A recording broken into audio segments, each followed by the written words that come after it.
Are we gonna do like intros? Because I don't know everyone. I watch Tina a Wait, have lot. we started? Because you're Yeah, we funny. started. You're funny to annoy. Okay. Sometimes I just troll you in your chat, Tina. I'm sorry. You're like the only other Canadian I know, so I feel like I have to. Well, that's disrespectful. Well, there are only 10 of Who you. would heck you? I know. There's literally only 10 of us, so like, you're probably just down the road from me. It's Where Tina, are you? Ruel, Carly Rae Jepsen, and that's about it. Yeah, You're allowed- yeah. What province are you? I'm in Calgary. Oh, What about yeah. this? You're in East, right? I think you're East. You seem Ontario. East. Yeah, You're you le- seem Ontario. Why? Why? I don't know. Y'all got that feel that like, yeah, I'm American, and you're like, bro, you're not American. It's okay. I never. That's really bad. I'm sorry. Let's have everyone introduce themselves one by one, just because people are asking. Well, Who wants to go We'll first? start with Anna. All right. Hi, guys. I'm Anna, also known as Anna the Nugget. I just started streaming this week, so I'm also a leftist, like political commentary, React, Andrea type of streamer. So yeah.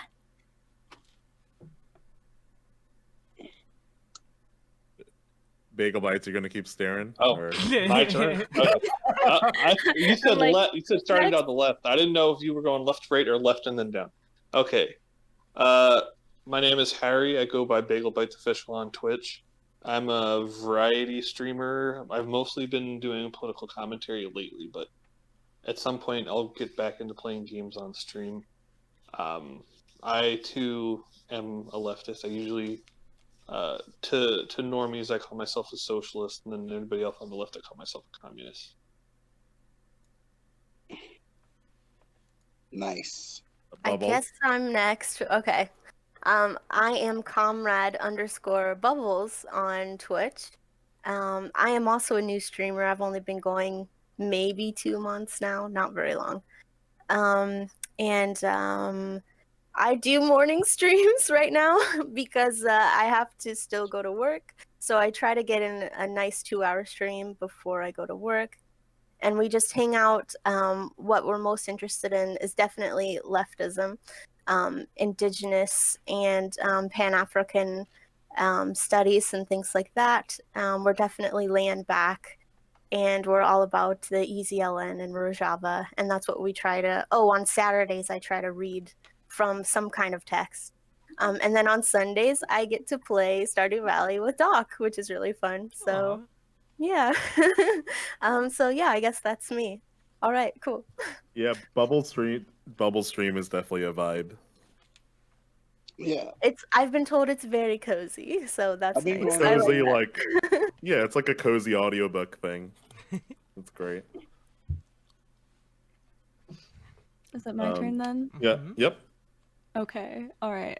I am Cheshire Cat. I've been on Twitch for over a year now. I stream quite sporadically, but I don't have a schedule or anything, but I talk about like politics or like medical pseudoscience, all the way to like conspiracy theories. I have a very I don't know, interesting channel style. Yeah, that's pretty much mostly what I do. I'm recently a leftist. When I started on Twitch, I considered myself a left-wing libertarian, but I have come to realize that that is definitely not what I was, that I was in some circles that would probably be considered alt-right or alt-light, and so have recently like realized that and started moving to the left. And this is a part of it. I've talked with like Jack and Tina about it, and it's just I really like this community, so that's cool. Thanks for having me. We're glad you're here. Yep. And Cheshire Cat and I are gonna come out with a video in the next week or so about how giving people the tools needed to identify bad scientific research. Secret doctor and scientist tools that no one knows. I'm just kidding. But yeah, we're looking forward to that. And your turn. So Yeah, my name is Jack. I go by Riverboat Jack on Twitch. I've been streaming for about 2.5 months, maybe. And I stream about socialism and how to make the world a better place, and like, hey, maybe we can get involved in politics and like build up political power and make changes for the better, and all that good stuff. I want to make the world a better place, and politics is a vehicle for doing that. So hey, let's get together, do it, talk about it, get more educated, all that good stuff. And sometimes I play video games. Sometimes we just lose at video games for 3 hours straight. Yeah, we got close though, Ruel. Yeah, a couple times. After you What were left, you we guys didn't get very playing? close. Oh, Apex. okay. Well, now I know who the best player is. Oh, 100%. Hey, we came pretty close to winning that train map. Oh yeah, that shit's fun though. Yeah. Christmas train. Hi, hello. My name is Ruel James, I guess. I go by Ruel James. That's not my actual name, and you'll never know my real name because I hate it. Not because I'm afraid of being doxxed. I just hate the way it sounds, so people don't know it. Wait, your name isn't Ruel? No, my name's Ruel. My Oh. last name is Scottish, Oh, and okay. it sounds like you're throwing up when you say it, so I try to avoid it. So Haggis. no, it's Guld. It's just the Guld. worst sounding. Yeah, no. I hate it. Gault. Yeah. Wow, you bang right on that. Holy shit. God damn. Well, getting doxxed now, but yeah. So hello, I'm Ruel. I just started streaming like just over a month ago, and I don't give a fuck about any of you. I just want to be famous. So no, I'm just kidding. I talk about everything on my channel. We watch like boy band documentaries, and we talk about politics, and sometimes we watch stuff about spirituality, and like I'm kind of all over the place. I don't really have like an ideology. I just like things that are right, and if that happens to be on the left, which it mostly is, I land there. And yeah, I'm pretty much just here to stand doc. So Fair. Hi, I am Tina_2. People call left mommy for a reason because I like spanking those chuds. For news from a Oh my leftist God. perspective. From a leftist perspective, I stream every day from 11 onward. So if you like that whole shenanigan, come join. Canadian streamer cover, everything Canadian news to American to pretty much worldwide. Come on by. You're kind of cutting input's in low. and Your out. mic's cutting in and out. Is it? Just your Yeah. input's low. Yeah. You sound fantastic though.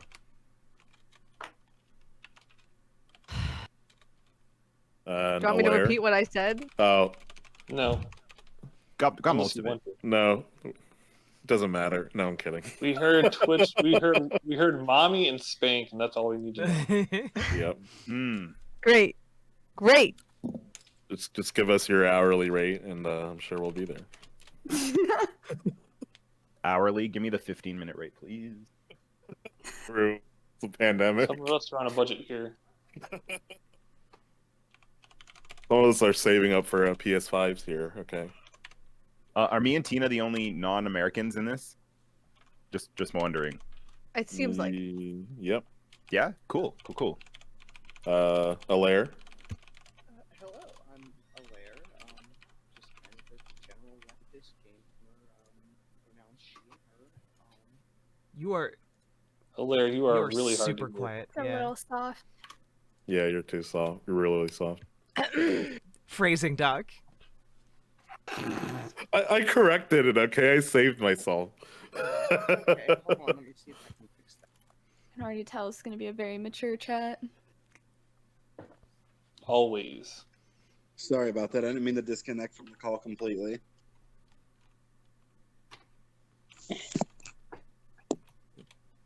You know how it is, Cheshire Cat. It just this Saturday panel eventually just gets to dicks and cum at some point. We already wait. Oh, what do you mean hey, at some so- point? We already got there. we have to go full circle, okay? I think we You only guys did can- suppositories, to be honest. We haven't gone to Oh, dicks true. or cum. I don't You know. guys We can- were talking No, about that's not spreading true. like Freem's cream on like faces. Oh. Yeah. I also did say something about being bull cum Saturday. So. Yeah. Which So, I'm still confused Wait, about. do you guys Lair, have a you wanna- Boxing Day? Do you in the States? Yeah, I don't know what that is. So like day after Christmas in Canada, there's like Boxing Day, and it's pretty much like Black Friday .2, and it just like Yeah. we could have like a Boxing Day sale on dicks, you know, cheap dicks all day. Lair, you want to try to Wait. shout yourself out again? Yeah, can you hear me now? Oh yeah, it's way better. Ooh. Yeah. So apparently it helps if my microphone on my headset isn't like up over my head. Yes. I'm a Lair, general leftist. I have a Twitch, but I've never streamed anything, and don't know if I'll ever get to that point. I've got pretty bad anxiety. My pronouns are she and her. Just expect random bullshittery, I guess, of wide variety of life experiences.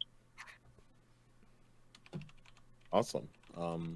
We all hope you do try streaming at some point, and we will all support you if you decide to.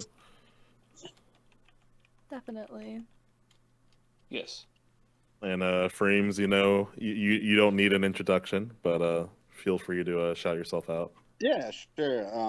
I'm an alt-right streamer from West Virginia.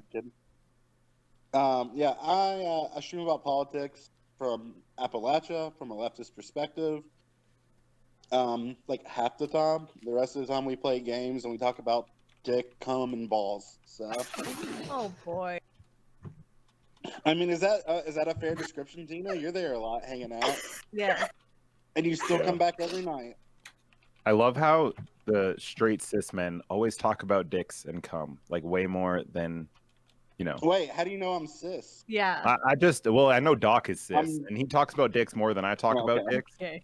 and I'm not. I'm non-binary. Yeah, but I'm not straight. Are you? Okay, Mhm. you're not straight either. Wow, this is the best crew. Oh, Bro, we talked all day yesterday about fucking. you know how everything. high I was, Doc? We talked for like 9 hours yesterday. It's just a sea of dicks, dude. Just forever. You somehow wrap it around every time. Oh my God. I know. But yeah. So- Wait, Oh. I'm curious. How many other people on this panel are stoners? I know we've got at least 3 people. Me. I'm a stoner, and I'm very glad to hear that in leftist circles it's perfectly acceptable to go, oh my god, I just got so stoned I can't even keep up with this conversation. I spent undergrad and med school stoned out of my mind, so yeah. See, It's been like 1.5 years though, because I got drug tested at work. Rip. That's a Yeah. big bummer. That's a huge bummer. It's not legal where I I live, wish- so I'm not a stoner. Twitch. I've never even seen a weed. Yeah. What? Yeah, what is weed? Are we talking about dandelions? I like those. How about crabgrass? But yeah, I'm Doc Midnight. I've been streaming also a little over a month now. And I started just to talk about my experiences with COVID as a COVID doctor, but now I'm just trying to be, especially once COVID's over, Twitch's sort of resident doctor to educate everyone and talk about anything, medicine or science. And this is my Saturday show that I hold with Drrtbag, who is not here right now, but he will make his way over. And thank you all for coming. I forgot that this is like also Drrtbag's panel and he's supposed to be here. No, he said he was running late, so it's fine. Yeah. But yeah, we just shoot the shit. This is not a debate panel. We just hang out and talk about our lives and sometimes talk politics and news, and more often than not talk about dicks and cum. Based. How the yeah. two So I have a work question together. for you, Doc. Oh God. Yeah. No, okay. So, how frequent is it that you get like patients who come in and have their insurance policies have like the donut hole period? Because I found out that I'm going through that right now and I don't have any medical coverage through my work because there's just like 1 month a year that they just decide fuck you, like no medical coverage. So how common is that? And is that something that's just completely normal, or do I just have a really shitty insurance company? Both. Because you've been in this coverage gap for as long as I've known you, right? Yep. So this whole month and a half. Yeah. So usually we do have patients in your situation, but it usually doesn't last that long. It just seems really weird to me that that's a thing that insurance companies can do. Like I don't know, it's really weird to me. Like there's a lot of issues with American insurance companies, and I would say that that kind of thing, like again, assuming that it's not just something that applies to my insurance company, like I'm pretty sure others do it too. Like that seems really messed up. Yeah, and unfortunately, it's more so due to the like nationally almost established like coverage gap that exists. So like if you reach that coverage gap within a year, then if you reach a coverage gap like covered drug spending limit, then you get put into the gap. Then you get put into the donut hole, basically. So yes, it is pretty fucked. Okay, Go that was figure, my making- random question. Go figure, making something into a commodity makes I'm it. sorry, I wish I had something better to say. I have a question. This most everyone here streams, right? Yeah. Mhm. Who has been streaming the longest? Probably Me. me or Tina. Tina? 13 years. You've been streaming for 13 Damn. years? Yeah. Nice. What the fuck? Yeah. Nigga, I'm gonna buy you a Yeah. mic. I'm gonna drive to Ontario and I'm gonna bring you a 7B. Okay, dude, fuck off. Okay. No, booze are sick. Eat my entire asshole. Okay. Tina, it's because I love you. It's Someone not. I'm not clip that. dissing you. Your mic sounds amazing, but like, that's too long. I need you to know what it's like. I just want to bring you one. You can just ship it to me. It's COVID. It's COVID everywhere. Just ship it. I'll be in Ontario very soon. Don't worry. Okay. All right.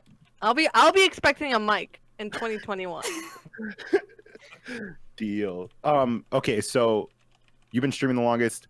Everyone else is pretty new, I think, except Jack and Freems. Jack's been doing the podcast for forever, so I don't count you as new because you cheated. Okay. Cheated. Wow, you didn't even tell us, Jack. Well, So, look. I didn't go into my whole life story. Okay. Yeah. Yeah. Why though? Well, That's what we're all here for. Because no one wants to hear me be like, yeah, I was a video game journalist for like a decade. Like. Yeah, everyone wants to hear that. Are you serious? Okay. So what has everyone's favorite part of Twitch been? Like, because it's fairly new experience for most of us. So like, what or old? Like if you've been around for a while on Twitch, like what have you found is your favorite part of streaming? Because I'm pretty new, so it's I cool mean, to hear. Pokemon stream is particularly intellectually stimulating, and very, very philosophical, and I learn a lot. If I never heard that name again, I swear to God, it'd be too soon. Anna, what about you? Oh, I like the community. Yeah, that's about it. I mean, that's not just That's not about it, but that's the main thing. Yeah. Like your chat or like the streamers you've met or both? Oh, both.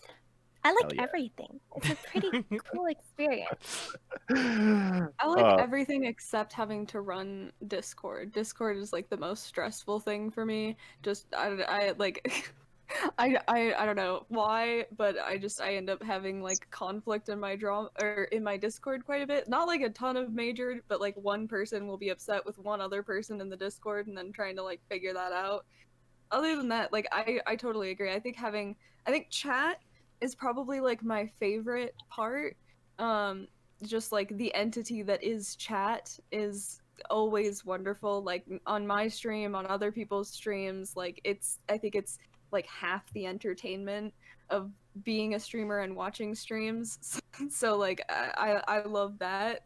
And then definitely like meeting other streamers is really nice. I don't know. I love the fact that like I've learned and changed a lot since I started. Like I think it's really a really great opportunity for people to like explore politics and like gain a better understanding of like and that kind of thing, because you're actually talking to people, unlike watching YouTube videos. Like you actually, even if you're just in the chat or whatever, like you're always talking to someone and there's always like counter ideas, and I think that's really great. Like I think it builds better political people than just YouTube. Agreed. My favorite part's the money. Wait, you get paid How for that? unsocialist. What? I literally have someone in my chat right now telling me I'm not a real socialist because I make money off of Twitch. Many people say that. You guys are getting literally paid. are owning the means and production of your own business. Oh Like- no! I make $200 a month. I've sold my validity. How dare you? I How know, dare right? you? Supposed to be making dirt. Supposed to be So- making little dirt. Socialism is when you're poor, okay? Yeah. All poors are socialists. No, I would say my actual favorite part is, I would agree with a lot of people, community. Yeah. I went from having like a very toxic community to like a pretty based one now. Because I used to literally just host debate panels. So most of the people were there to watch like right wingers get tore apart.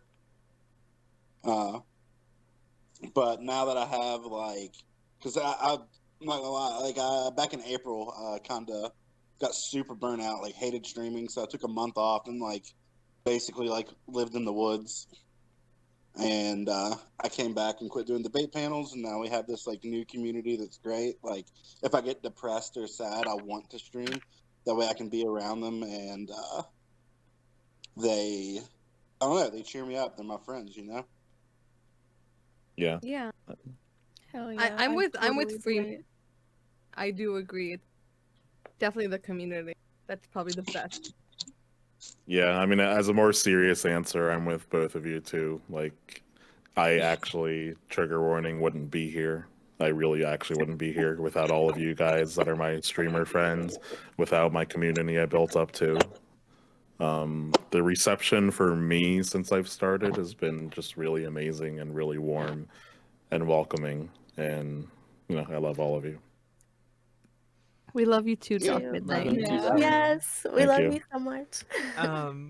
For me, like my favorite part of Twitch is just like I love meeting everybody. I love like I don't know, like Ruel is fantastic. Doc, like Ruel, Doc, and I hung out for like 9 fucking hours yesterday. It was amazing, Yeah, and I loved every second of it.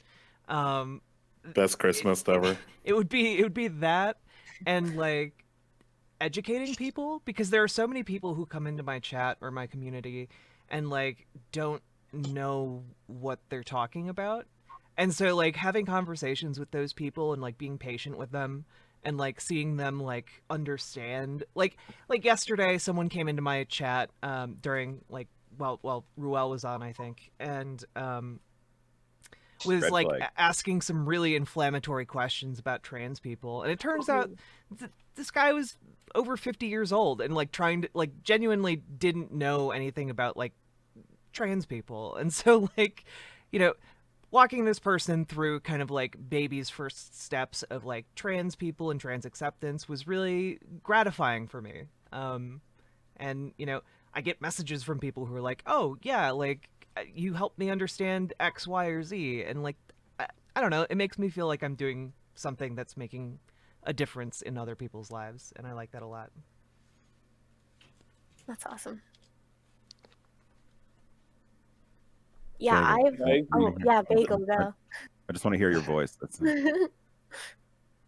Yeah, community, that was definitely a big part for me. I don't think I've ever been a part of a group that was as there for each other, like emotionally and even materially, as this one. I also like that I can go and I can watch touring news stream about the fabric of reality, and then I can go to frame stream and talk about bullcum.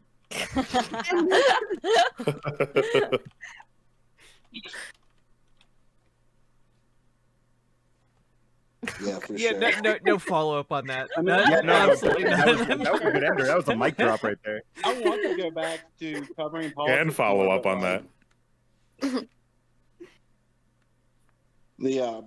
The politics that I cover, I feel like, they hit very close to home for me because I was, born and raised Appalachia, and we cover topics that are so heavy that it honestly is like a lot of emotional labor for me.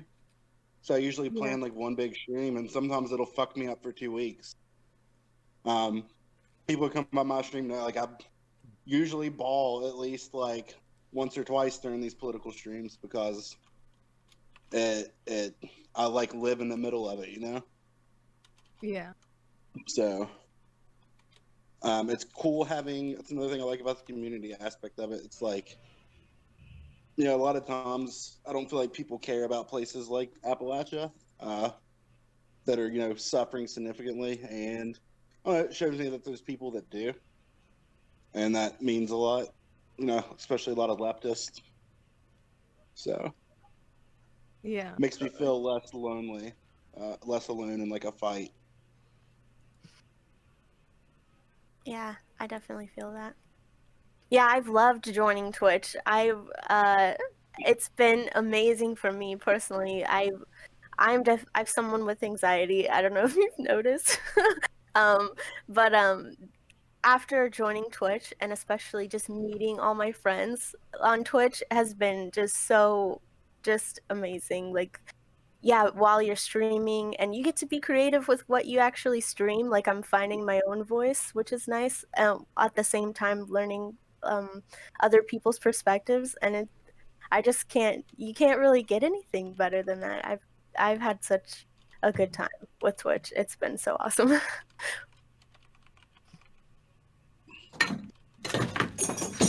Oh no.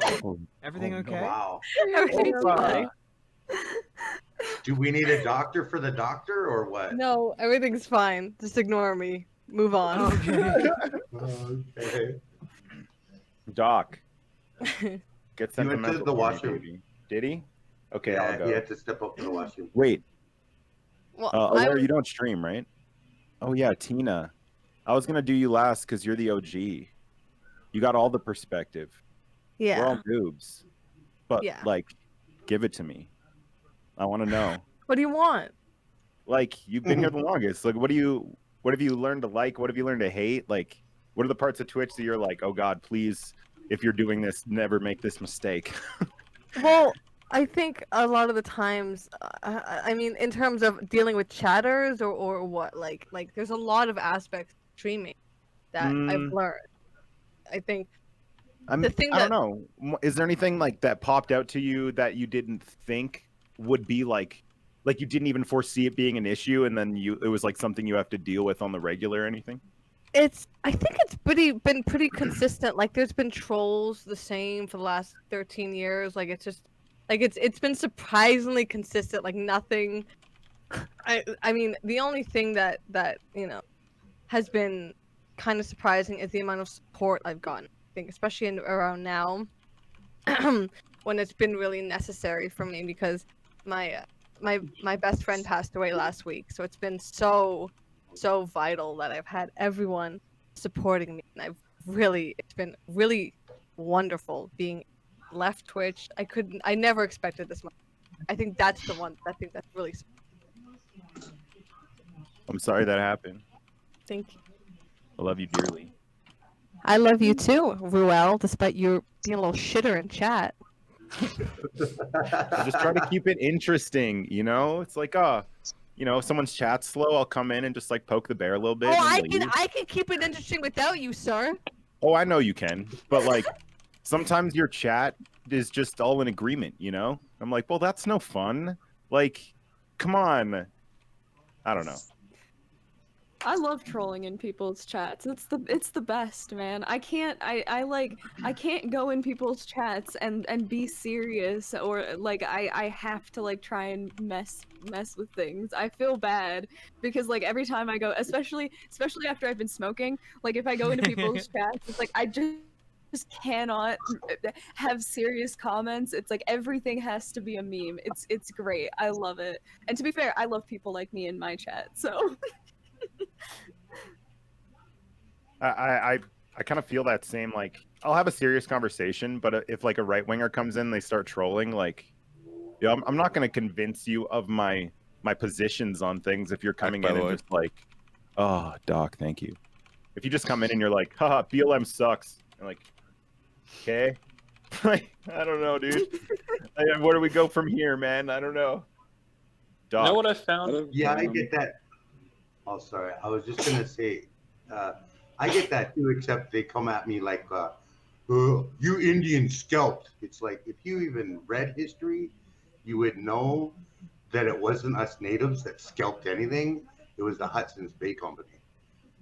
Well, I mean, you could also toss in the like, you know, there was 10 million indigenous people in North America before anyone came here, and then there was 1 million by the time that they started, you know, making things into countries and states. You're like, wow, you did that whole genocide thing. So what's worse? You know? Yeah. Oh shit, right? Doc, Although what do you love, baby? What was your question? Well, what do you love about Twitch? What do you hate about Twitch? What's your favorite part so far? Everyone I said literally- community, so stretch it out. Come on, Yeah, come on. Doc No, I said need it. something better. What's better than Sounds like community? you weren't paying Okay. attention. Yeah. You can't How just much copy do you wanna be everyone's answer. Come on, Yes, if you I can. How much do you want to be stretched? Wait, technically, Okay, technically, you I know said what? money. You did say How money. much do you want I to like be you. stretched, Will? What has it given you as a person outside of community? Like, how have you seen your mental health change? It's given me validation. You know, I think a lot of us can really say that. It's given all of us validation to be ourselves and No, to feel Mickey, you already comfortable in do our it, own right? bodies. You know, it's made me feel comfortable expressing myself and being really transparent and open. I'm never this transparent and open to basically anyone in my life, including my fiance even. Like, this is like really... Twitch is really valuable to me for this reason. Yay. See? I love that. That was like the most beautiful thing I find about Twitch is that it's like the sense of community, but I feel like when you go deeper on the sense of community, it's like the sense of like, wow, I'm actually not alone. Like all these weird ass thoughts and weird things I like and like the weird views I have, like it's just cool to know that I'm not crazy. You spend a lot of time feeling crazy on the left, I feel. I don't know. I'm in like the most conservative part of Canada that exists. I'm in like the Texas Canada, and like you know, You and me both, Real. yeah. And think like, I'm in the And you said conservative part of it. Ontario is more American. I disagree. Alberta is by far way Oh, more no. American. yeah, Alberta. Yeah, Alberta yeah. is We have Jason Kenney. That enough said. Yeah. Hey, at least Jason Kenney, like conservatives in Canada, it is bad, but you know he can come out and be like, hey, COVID's real and we got to lock down, because you know we got sane people up here. But I don't know. It's really beautiful to me to, the validation that I'm not crazy and that other people, not only the same views, but you know feel the same way. Like we all feel the same way with like the loneliness of COVID and like the loneliness of our ideas. And I don't know. I feel like I haven't met a leftist without anxiety yet. Like, you know, it's cool. I love meeting all the new peoples, and I appreciate you all for existing. I think I think it's really interesting that like for you guys your experience has been to like come on and like feel like your ideas and beliefs have been like validated, because for me I've had pretty much the opposite experience, like coming on as like a right winger and like having a lot of like really dog shit takes and stuff like that. Like I found the community really welcoming, which was really surprising to me. Like I thought that I would probably get like canceled off Twitch really quickly just because of my perception of the left from like all the YouTubers I'd been watching and stuff like that. But what ended up happening instead was like meeting really cool like leftist streamers like Freems or like Wired Guitar, Johnny Scarlet, like people like that who were like actually sane, rational, cool humans that like I don't know, just helped me like see the flaws in like what I was believing and that kind of thing. Like I don't know, it's been a really interesting experience, and it's like really weird that Twitch has been a huge part of basically like flipping my like head upside down in terms of like my political beliefs and stuff. Like when I first came on, like I would have like like been very like, oh my god, that's insane. It like the idea that Trump was like dog whistling to like fascists or alt-righters, or like that the OK hand symbol had anything to do with Nazism. Like that's no, that's I would have had very like reactions to that. And I don't know, it's been really interesting to be able to talk to leftists who are actually like normal humans. And it's like I think that's one of the best things about Twitch is the fact that like you are kind of forced to interact with other people, and like impressively most people on here are pretty decent cool people. So I think that's really neat. It's like a huge advantage coming from the right too. Like, I know a lot of leftists on Twitch will just refuse to engage at all with anyone on the right. And like before I even found, like before I found Prime, before I found Jack or anyone, all I did on Twitch was just like not troll like Republican streams, but I went into like Trump supporter streams and I just talked to them like a leftist. And there was like, it was cool because they challenge your ideas on a lot of things and you have to solidify them. But there was like those things where like I talked to a homie who he was like a Marine, and then he ended up owning like a private military group that he sold to Blackwater, and like he was the craziest fucking dude. But we talked for like a few hours, and like he didn't convince me like the war in Iraq is good, because obviously it's not. But he was like, like it is possible for the American army to go do things in other countries and like make those things good. Like it's a thing that we could do, and it's a thing we should do. And I was like, yo, like that's not even like the worst argument. And he like came up like he had a lot of examples of how like they could have helped, but the fact that the military is literally like no money, they just like refuse to help people even though that's what they're there for. I was like, damn. Like so it's like I feel like it's like a privilege on the right to be able to expand your views. Like on the left, it's hard to like go into a left panel and be like, hey, like I had a conversation with a Proud Boy and he made like points, and they're always like, wow, you're a Nazi. And you're like, well, fuck, like I don't know. Yeah, you're luckier than you realize. I mean, like, I think that it's definitely also very difficult to expand your ideas on the right, though. Like, I think when you're entrenched in any ideological side, like, it's very difficult because, like, granted, I never had too many issues with it, but I've definitely had right wingers like say like, oh, you're like a social justice warrior now, like, oh, you sound like a communist. You've just like completely changed everything, like that they don't listen to me anymore.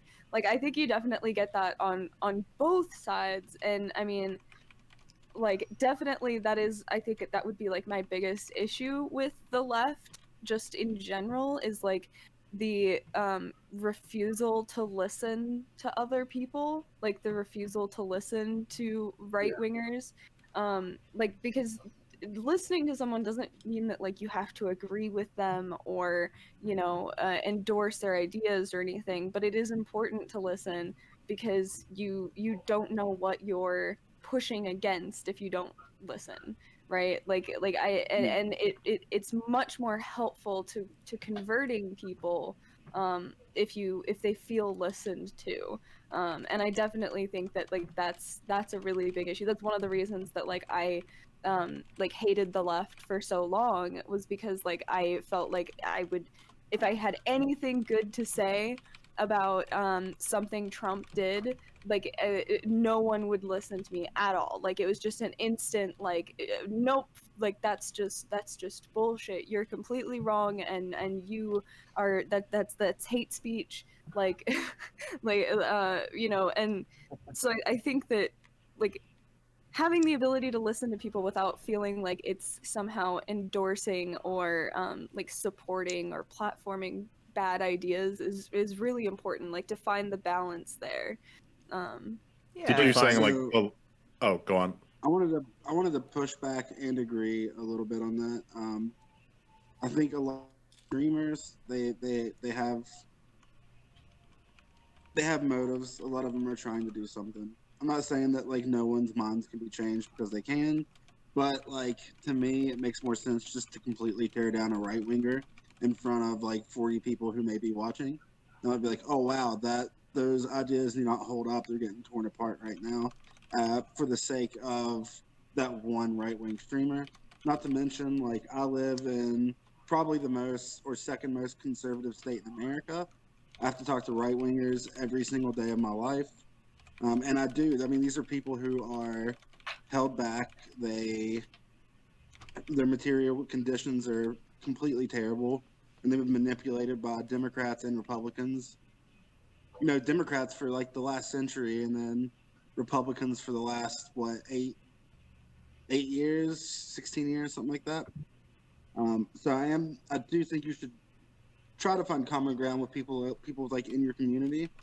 I also am very aware that not everyone has the emotional. They don't have enough left in their emotional piggy bank to be reaching out to right wingers, and I don't blame them for that. I would never expect someone out there protesting for BLM to go try to reach out to a right winger, or anyone from the LGBT community to go out and reach out to a right winger, because they might not have the, enough left in their emotional piggy bank. I tend to talk to working class right wingers in West Virginia. That's my goal. I'm actually very political active in my real life.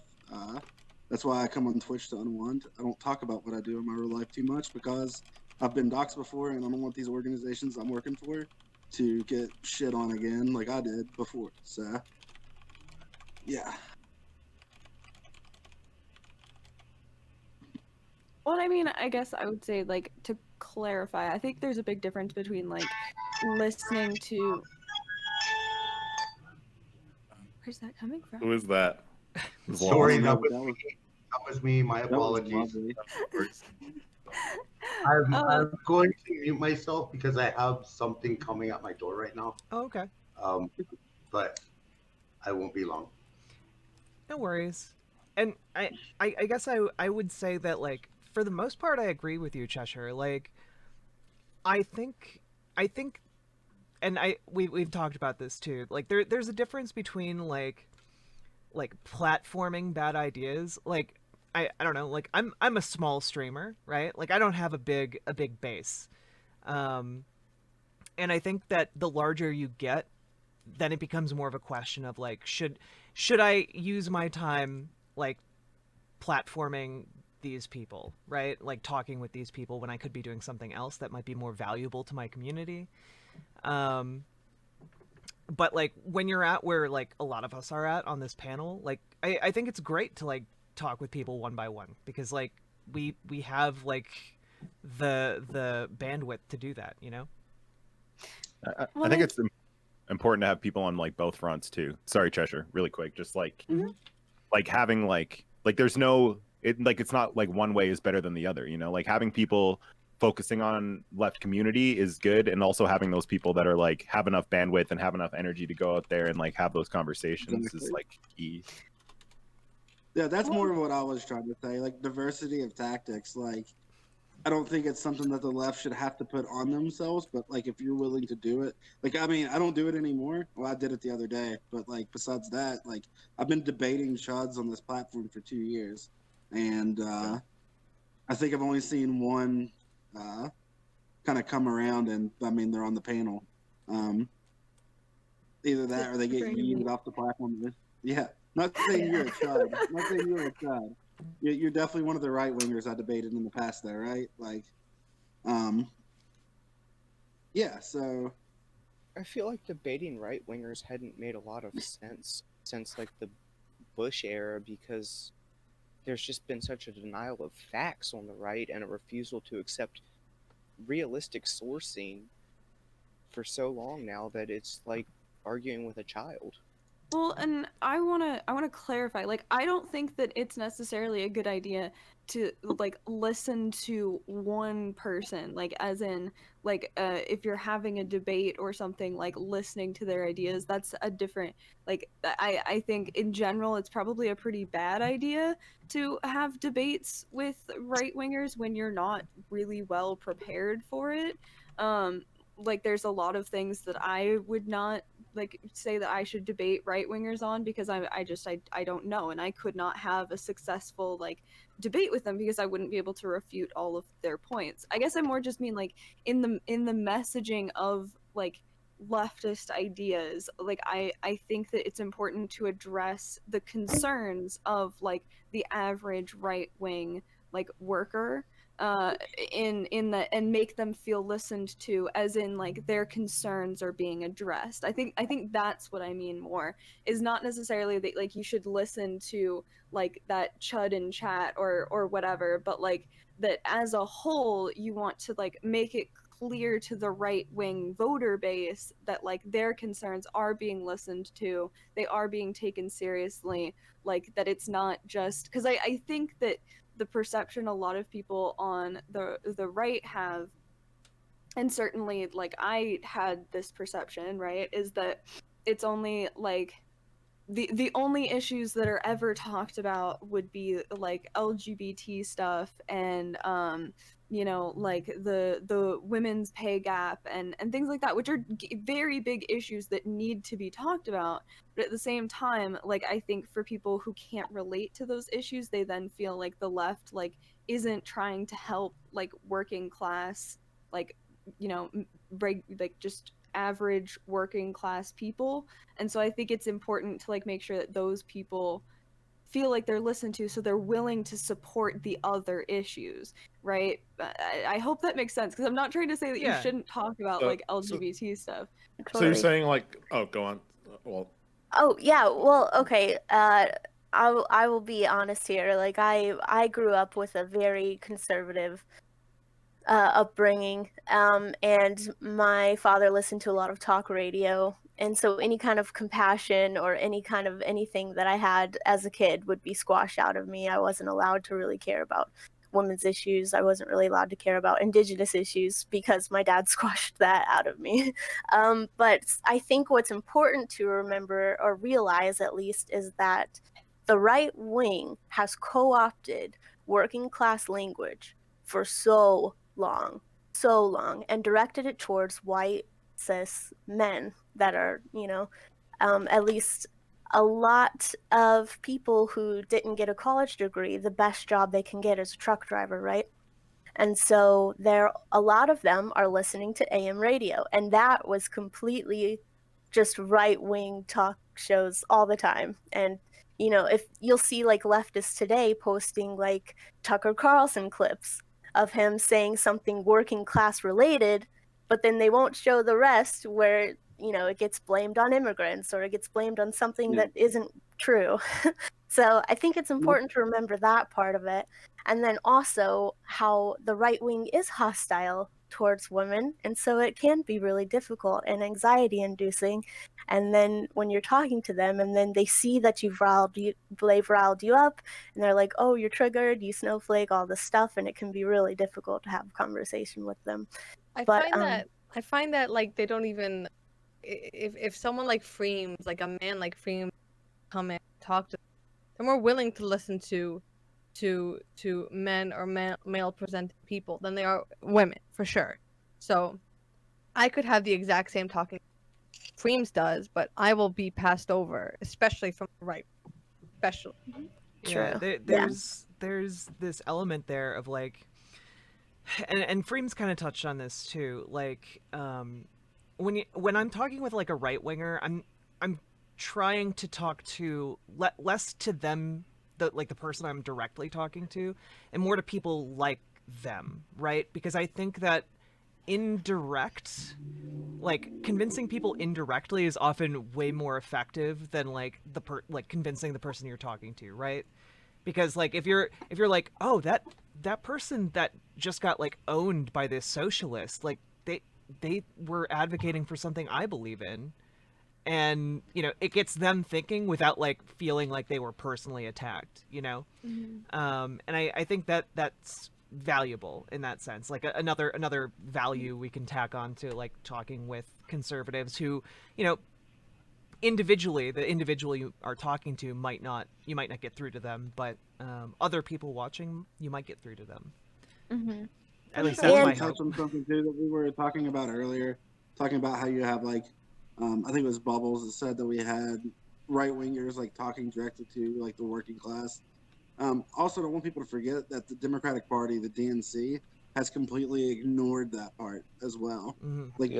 Joe Biden, for example, did not come to West Virginia. Joe Biden was not reaching out to working class people. The Democrats have made it very apparent that they don't care about working class people, and people like Trump were willing to lie to these people. I lived Trump campaigns. Literally, the only thing they talked about was bringing back coal to West Virginia and how the Democrats destroyed coal. When anybody that knows anything about it knows that fracking killed coal. Fracking's cheaper, made gas cheaper, burns cleaner. That's what killed coal. The market killed coal. But these working class people across America now have been left behind and neglected so long that they're desperate.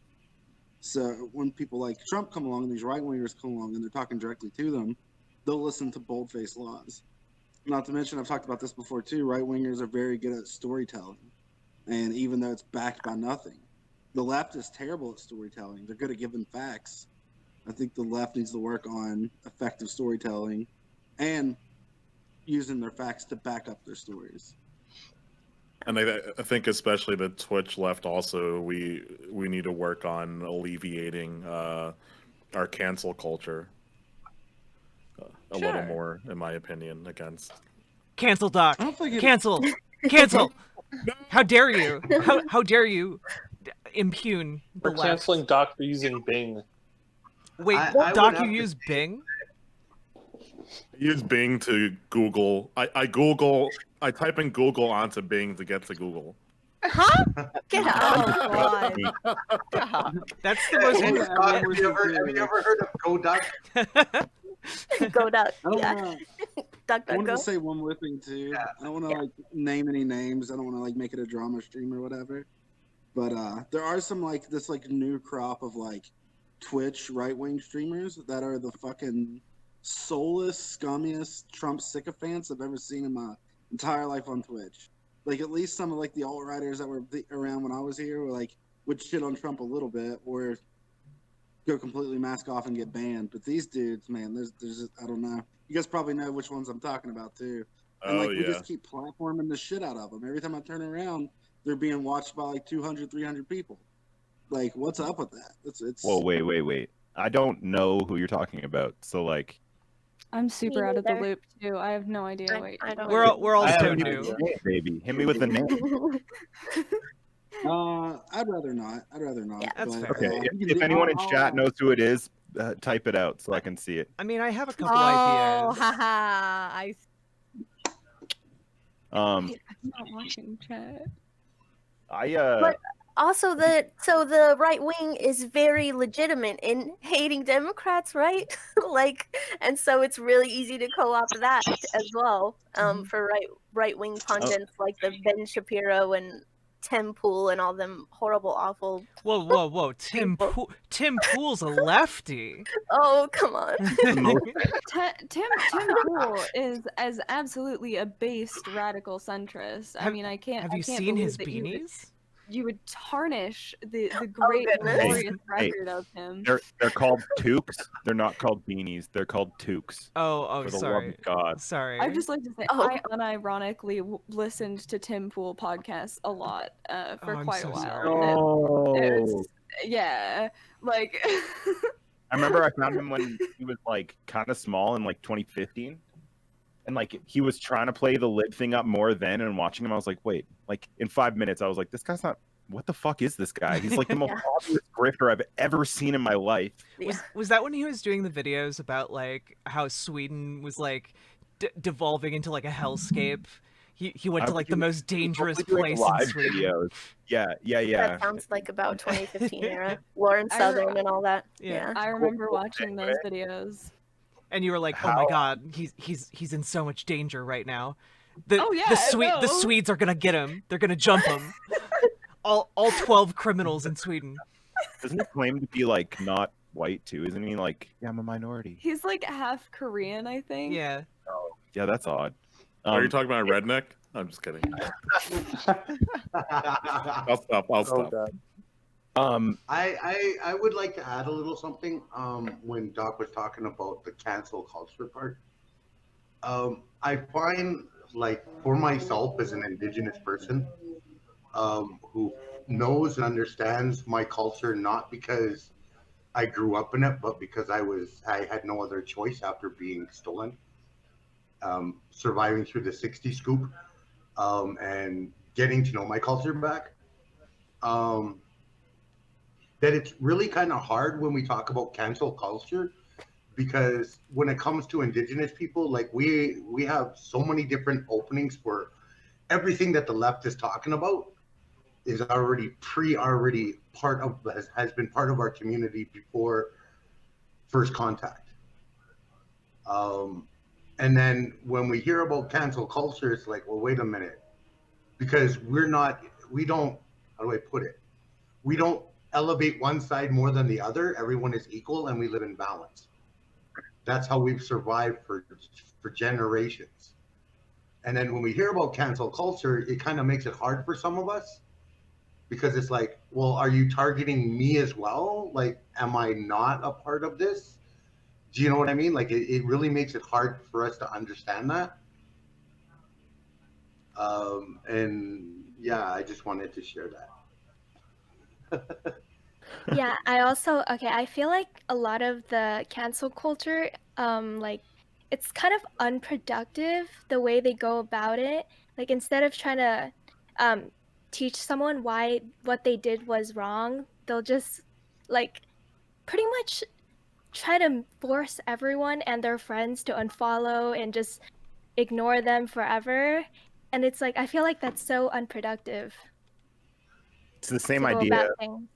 I have for like right-wing ideology, which is like, you like canceling someone just kind of forces them further into that place that you're trying to pull them out of, So like a lot of like in the band dude world that I'm in, because it's very leftist, I guess, there's like a lot of bands that just get canceled. And you're like, well, yeah, like some of them, hell yeah, you deserve it. But then some of them you're like, hey, that was just like an honest mistake in a person's life that they probably even learned from like since then, So it's like, yeah, I'm not a big cancel culture person. Honestly, just on the bounds of like, I would rather we try to stop rape culture than we try to ignore it, Yeah. So when are we talking like canceling someone for a tweet they had like in 2011 or? Oh, dude, Yeah, like canceling someone for anything, like it just is. I will say I think that cancel culture, the only time it can be good and productive is in the case of people who are using their platform like to actively harm people. Like I would wholeheartedly support, say for example, the canceling of Shane Dawson. Okay, I don't know how many of you guys know about that, or does It's anyone? pretty disturbing. Why did he get canceled? So Shane Dawson, like a lot of his original content was like making jokes about sexualizing children or being attracted to children or being a child Blackface. predator. He did a ton of blackface. He had like a whole little mini series with like these other YouTubers where they had like a puppet, like Muppet style puppet that was like of an 8-year-old girl that would like, I don't know, do really, really creepy and disturbing things. And they would make really creepy and disturbing jokes about him. And then his audience is mostly like 14-year-old girls. Like, and he has gone to meetups where like he kissed a 12-year-old fan. Like, there's a lot of really weird things like that. So I think that canceling someone like Shane, who is using their platform to actively like gain access to victims and like perpetuate like uh things like that, I think it's reasonable for people to say we don't want to accept you on this platform anymore. I agree that when it comes to like things like political views, it's generally unproductive and or even counterproductive in that like by canceling like right-wing conspiracy theorists, you validate their conspiracy that they're being deplatformed and quieted because like the deep state wants to keep them off or whatever. But like I think for there's instances in which people are genuinely preying on their audience, in which taking their platform away is a reasonable way to stop that, to minimize harm.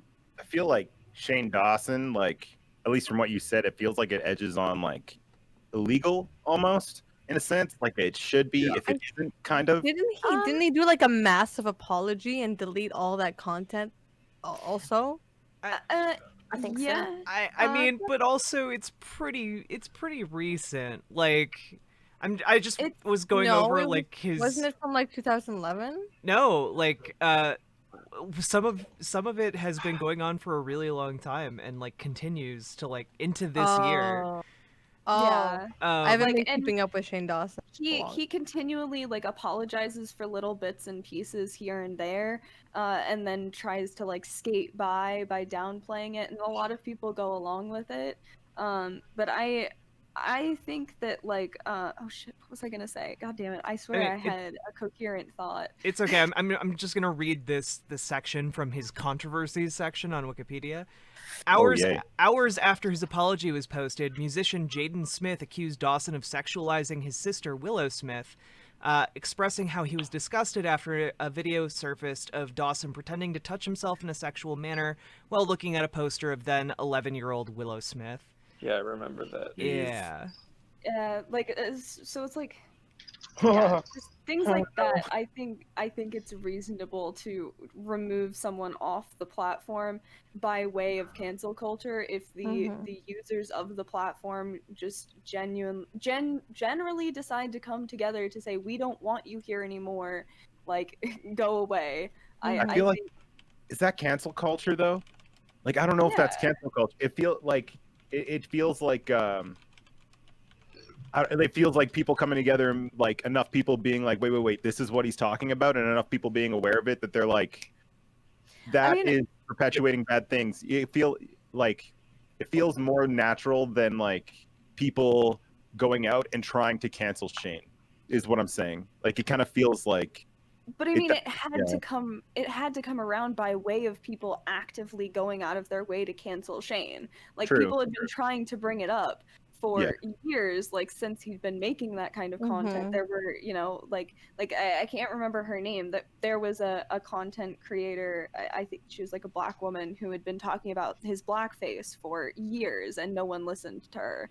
It is cancel culture, but it's cancel culture for a good cause, because nothing Shane did was illegal. Like there's nothing he could be criminally charged for, because everything he did was making jokes, or and he didn't really seem to change his behavior either, it seemed. Right, yeah. No, go ahead. I'll bring it up after you're done. Just to finish it off, I guess. So it's like I think that in that way, using cancel culture. I think when we're talking about these kind of issues, is that me that froze, or is that just the channel itself? That's just you, Lasso, I think. Yeah, I think it's you.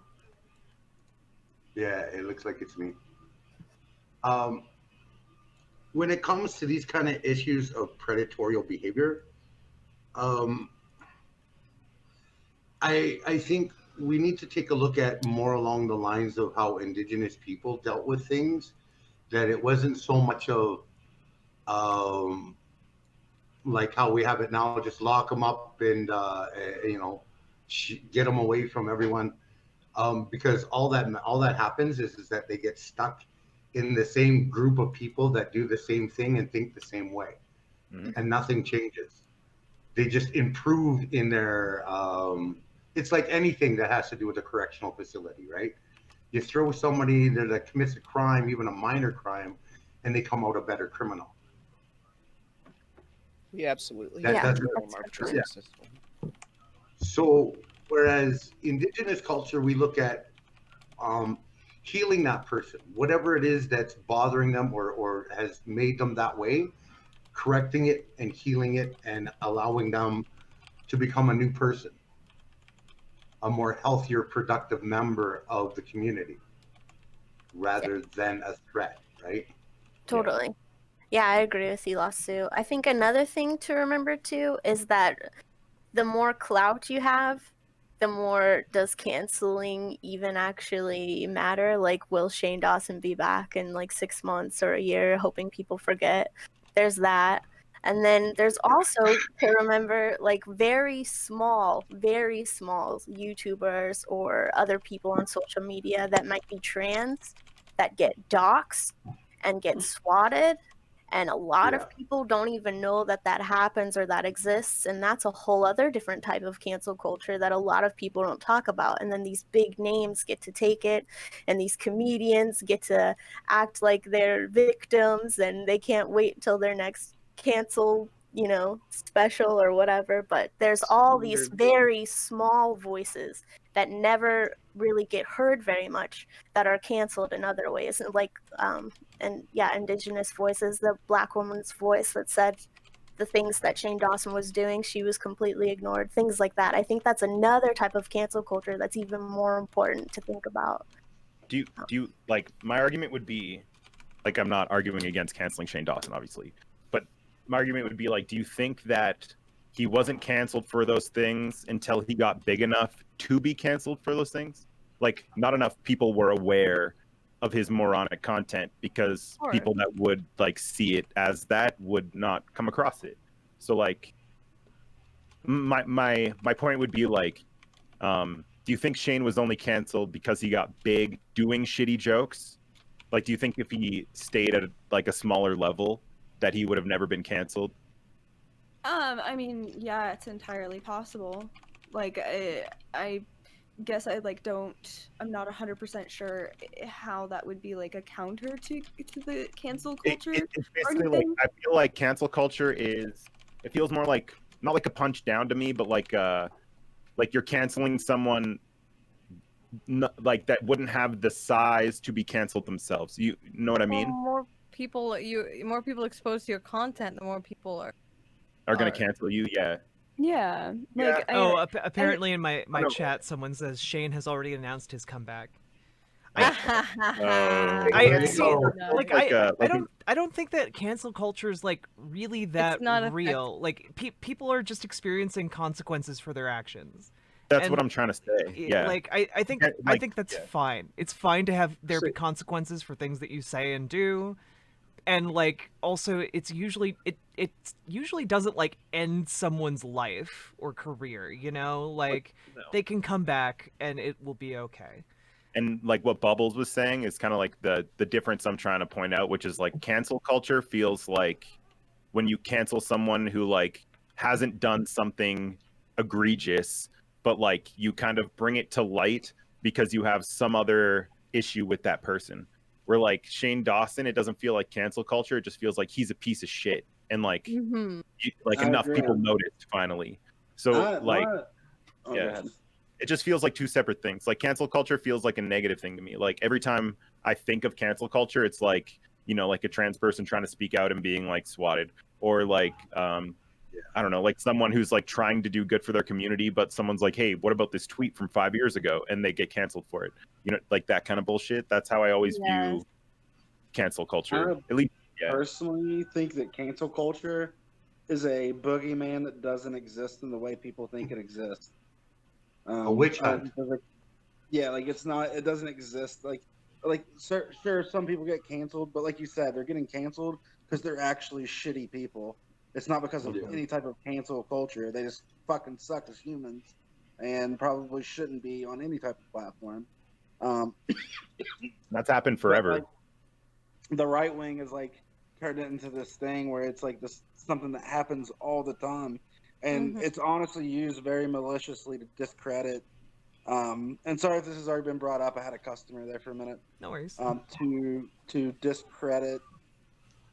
Honestly, a lot of times, like people from the LGBT community and women, they're like, this is just cancel culture. Look at the Me Too movement, and people try to brush that off as just cancel culture. And it's more than that. Those people are just predators and shit humans, and I want to play Minecraft with them. It is really like when we're talking about like sexual assault and stuff, it's really disheartening, like constantly to be reminded that like sexual assaults and like rapes, like people say that they care about them, but like as soon as push comes to shove and it becomes inconvenient to care about these things, people don't care anymore. You know, like I think we talked about this a little bit last night too, Ruel and Doc. Yeah. Like it's one of those things where like people routinely don't get held accountable for their behavior just because like their fan base likes them, right? Like PewDiePie. yeah, or like, but like famous rock musicians, and this has been going on Yeah, for that like too. decades, right? Like there are famous, well-known and beloved rock musicians who have like literally had sex with children, and like people are just like, oh, it was a different time. It's like, what? I don't. That's Not still a different time. It's still happening. Yeah. You like, know. Yeah. I'd I'd like to talk about it in the medical field after a while. Oh no, I was just gonna say I can't stress enough like how prevalent this culture is in like the world that I'm in. Like the higher up you go, the more you realize like I'm sure it's like the power in any dynamic in any industry, right? But like the band world is particularly disgusting. I would have to say, coming from the indigenous side of this panel, it happens ironically in extreme numbers in indigenous communities and to indigenous people. The murdered, missing indigenous women, the rapes of young children in childcare after being stolen from their families, um, to residential schools, all of this history, it is horrifically happens to indigenous people more so than most. We are literally the poster boys for or poster people for rape culture that happens to our people on a constant basis. Mm-hmm. Yeah. And when we bring it up, it's like even some parts of the left act like, shh, don't talk about that shit. That's no. It's not interesting enough for us. No. We just want your stats. Shh. Be a good little Indian and shut up and sit in the corner. These are things that we literally deal with on a daily basis. And it's fucking disgusting. Pardon my language. No, I mean, it warranted.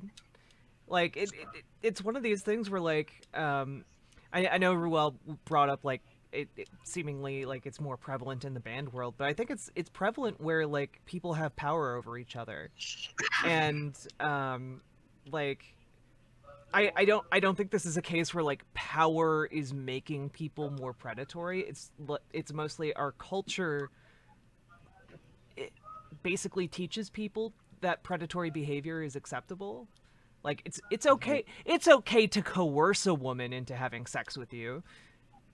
You know, no, it's not. That's not okay. Like, you know, whether it's violent or you're like hinging their employment on whether or not they have sex with you, it's still vile. Yeah. And yeah, people all across different industries, all across different groups get affected by this in horrific ways. Yeah. And the Me Too movement was a way to try to bring voices back that weren't heard before. Voices that were canceled, I guess, is a way to think about it. Women's voices that were,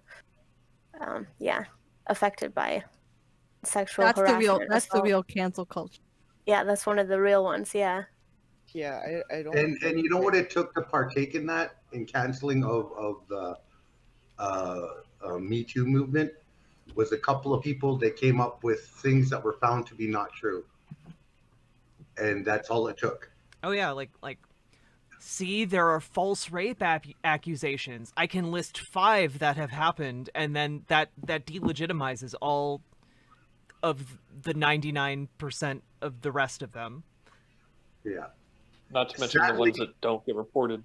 Right. Like yeah. when the whole Aziz Ansari thing came out, that's when it started being discredited to a massive degree. Because it was like, look, we told you guys, it's not real. Right. I think Alara, you were saying something, Alare? I don't think that I believe in the modern concept of cancel culture from the perspective that like Lost Sue and Bubbles talk about it. I'm completely behind that interpretation of it. But this, oh no, I got canceled from Twitch because I said something stupid. No, I'm with you on that, Riverboat Jack. That's consequences. Things have always had consequences when you say them. When you say something dumb and half your fans unsub, that's on you. That's a consequence of your actions. And your heartfelt apology may or may not mean anything to them. Right. Yeah. Yeah, like, I mean, go out onto the street and say something and see how quickly that reaction gets to you. Yeah. Or like, you know what I mean? Or like if you're part of like a group or like a community, like indigenous people or like trans people, like you can't go to the cops with like these problems because like cops They don't give a shit. Yeah, they like no. Like every police department in the United States of America, at least, I'm not sure how it is in Canada, has like a backlog of like thousands of rape kits that have just never been tested. Exactly. It's the same. It's the same. Both me and Tina can verify it's the same.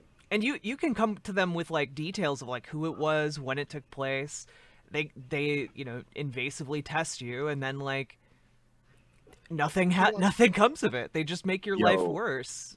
Lost is kind of even like playing this down in the sense that like they don't even like there's no rape kits in Canada for like Indigenous women. Like you can call the police in Canada and be like, I was raped, and they'll be like, fucking neato, dude. Like they won't even, they do nothing. Like they literally do nothing. So like, yeah, they just don't care. It's insane. The thousands of missing and murdered Indigenous women in Canada is still not even being investigated by the RCMP or any local law enforcement. Because they're part of it. They're literally part of it. Oh yeah, 100%. like there was a story out of like New York about like cops who were like had been like raping women that they had been taking like to jail, like and like they got off scot-free. And there are stories of RCMP officers going on to being being put into I don't know what they would call it, but basically policing reservations and picking up young teenage girls that happen to be drunk and raping them and dumping them off in the ditch somewhere. Yeah.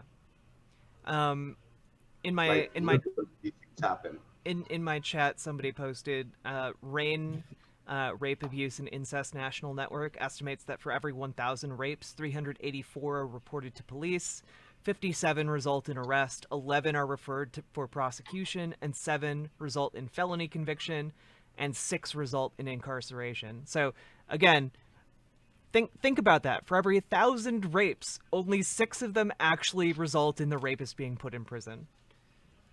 Yep. Yeah. Or sorry, Sweaty. What about false allegations, though? you really sold it with the Sweaty.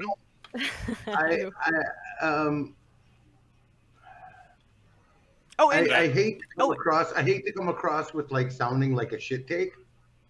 But within the Native community, we have had all kinds of things, between everything that we have going on of genocide to some of our very most radical leaders literally being charged with rape crimes that they never committed, just to get people to walk away from them and not hear them anymore or trust them anymore.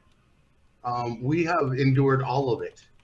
The genocide and all this shit that we have endured is real in our community still to this day. It has not changed, and it just keeps growing.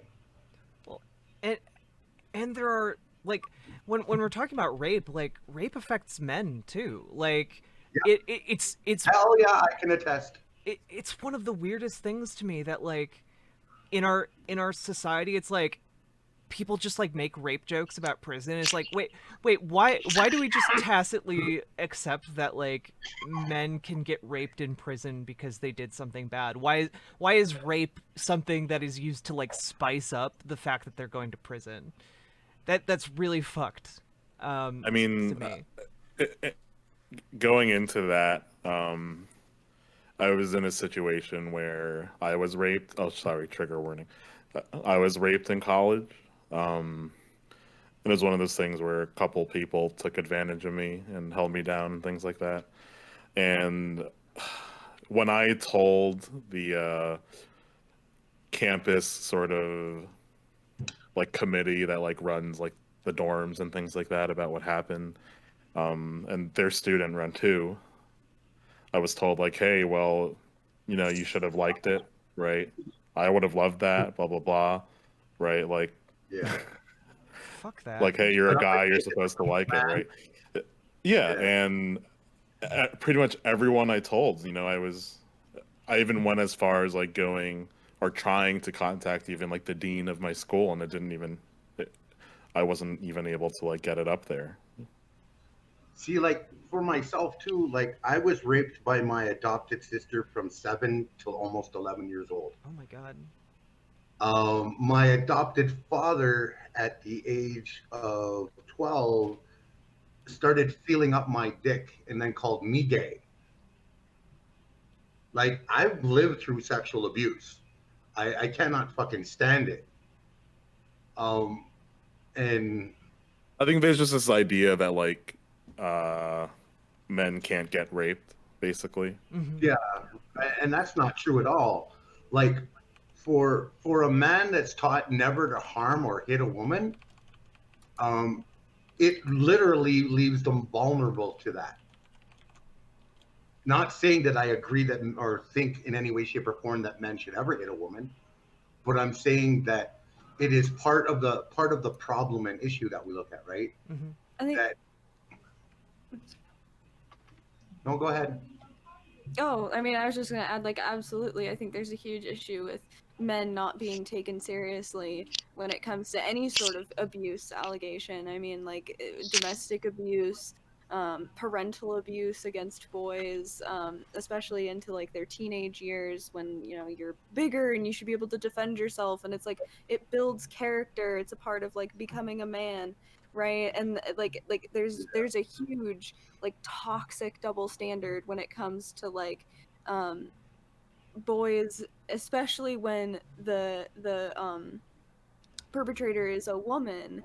Like I think it's just not taken seriously because, like you said, like people think like, oh well, you should just be happy about it. Like the fact that constantly, almost every, probably I would venture to say like 98% of the time that like female rapists are reported on, it's referred to as like had sex with underage student, or you know, like they use like hot glamour shots of her, you know, like it's considered something that like it's not really rape because, oh, like she's a hot woman and it should be something that like you're glad about, right? Like it's as if it makes it really, better. I mean we should right, be great like if a woman wants our dick. Yeah, I mean this is something that sorry, this is something that Ruel and Jack and I talked about yesterday. Is like look back into the history of how, especially American Hollywood depicts that. Right, depicts when a guy throws himself onto a girl, or when a girl throws themselves onto a guy. Right, when a guy throws themselves onto a girl in like a scene in any movie. Right, there's a like foreboding, chaotic music. Right, it's like scene is really, you know, and then when vice versa. Right, it's like part of like half of the plot of every rom com. Oh Oh, yeah, yeah. like It's actually I Yeah. can't remember who made the video. I'll be right I don't back. think it was Second Thought, but it was somebody like that that made a video about um, male rape played for laugh, and they had one that was perpetrated by where it's a male perpetrator and one where it's a female perpetrator. I don't know if anybody in anybody's chats are know you what are you are you know. thinking of Pop Culture Detective? Oh, it's Pop Culture Detective. There we Yeah, go. yeah. Great channel. I was The just other gonna say, thing we can. even like I've been playing shows, like I've played shows before, and I've had like girls come on stage. Like I had this one girl try to kiss me like for almost like a minute straight, and like I Ew. had to like push her face, like I had to grab her face and like push it away. And like I've had girls like grab my dick, like rub my whole ass body, and like even when it happens on stage in front of people, like I'm like a very large black guy, so it's not like anyone's like, wow, he's in danger. But it's never like, if a dude walked on stage and just tried to make out with like a female singer, people would be like, ho ho, you should go home. But like this girl didn't even get Yeah. kicked out of the show. Yeah. She just No. yeah. 'Cause, my boss had huge issues with that. Like I work at a pool, and like an enormous amount of our clientele is like lonely, horny old ladies. And he's like a very charming, like mildly flirtatious in personality, just kind of guy. Like that's just kind of how he is. And constantly the older women would like touch him, flirt with him, ask him to come out with him, like grab his arm or like, do weird stuff like that. And no one would ever say anything. Like it was never something like he would express that he felt incredibly uncomfortable, and like this should be something that is like not okay, right? But no one ever did anything. And then one time this like old guy whistled at my other boss, who was a woman, when she was wearing her swimsuit, and it was an outrage. Like they put up signs like do not touch the patron or the staff, like which granted is a good thing. Like I think he also like hit her butt with a noodle in a very inappropriate way, but it's like it's just the fact that constantly my male boss would get hit on by older women, women his age, women younger than him, and like nothing would ever be done or said about it. But like the one or two instances that it happened to the women at our workplace, like everyone went off about it, which is good. They should, like, that should be It is a good. reaction, but it should be a reaction for both. Like it shouldn't have had to have happened to the female employee for it to be addressed for the male employee as well. And how bad it is in the medical field too, especially like when I was a medical student, and back to the horny old ladies, and as well as horny old men. When I was a medical student seeing patients, I was told by my mentor to endure that, because what's worse is a patient complaint. What's worse is a patient complaint about their visit. Isn't And that I might that like junk full on like grabbed for the whole visit, Doc, isn't that the same thing, like that syndrome that happens where it's like a victim of an accident and you save their life and all of a sudden they're just like all over you? mean Stockholm syndrome? Is that what you mean? Kind of like Stockholm syndrome. I don't know. Like my adopted Stockholm is grandparents. usually for like abuse, like for like captors and like kidnapping, right? my adopted grandparents both met in World War II. My The Florence adopted Nightingale effect, by the way, someone in my chat told me. Sorry. yeah, that's what I mean. Yeah, the Florence Nightingale effect. Because they like met in World War II when my adopted grandpa was injured from the war, and ended up meeting my adopted grandma, who was a nurse, and they've lived together till they died. Yeah. I talk about on my channel a lot too how like the talk of canceling or like abolishing this type of culture, like a lot of it does fall on men, and I understand that, but it like has to be acknowledged that it is perpetuated by both sides. In the sense of like, yeah, very much so. Like when I was growing up in high school, like the reason I turned into an asshole is because that's like I remember having a conversation with myself in my brain being like, okay, you're going to actively be an asshole so that girls will like you. And it worked. And like that was what I learned. And it took a long fucking time for me to unlearn that, because like you end up hating yourself, but then you have attention. So it's like in your teenage brain that shit balances out, and a lot of people don't rebalance that when they like reach adulthood. And like it's not their fault sometimes, even though actions that people take are their fault. It's like their mindset sometimes isn't. So Well, because all of the communication in our society is like revolves around that kind of that perspective, right? Like, if you're a teenager and like you're learning how to behave from like rom-coms, like, well, then it's not really surprising that like, oh, you grew up with movies telling you that like, oh yeah, it's okay to drug a woman and have sex with them. That's a literal scene in Revenge of the Nerds. It's not if anymore, Jack. Like, this is what's happening. Yeah, right? and so like it's not surprising then that people grow up and model those behaviors, and like and this is why like criticism, like I know people are like, oh, what does media criticism ever do? Well, this is why it's valuable, because we need to be able to parse these messages in our media so that we can like avoid internalizing the negative messages and like the negative shit that's in our media. Because like even today, like rom-coms are marginally better, but like I think Ruel was saying this too, like you'll have, or no, I think it was Bagel Bites, you'll have like a scene of like a man getting on a woman, and it like the ominous music will be playing. It was me, okay. That was Doc. Oh, Doc. Okay, but then in like in like a rom-com, you'll have like a woman essentially raping a man, and it will be like a funny comedy scene, and like people will laugh, or like oh, a man went to prison and he got raped a lot. Haha, isn't that funny? Like wait, why are we doing this? Just one movie. Good Luck, Chuck.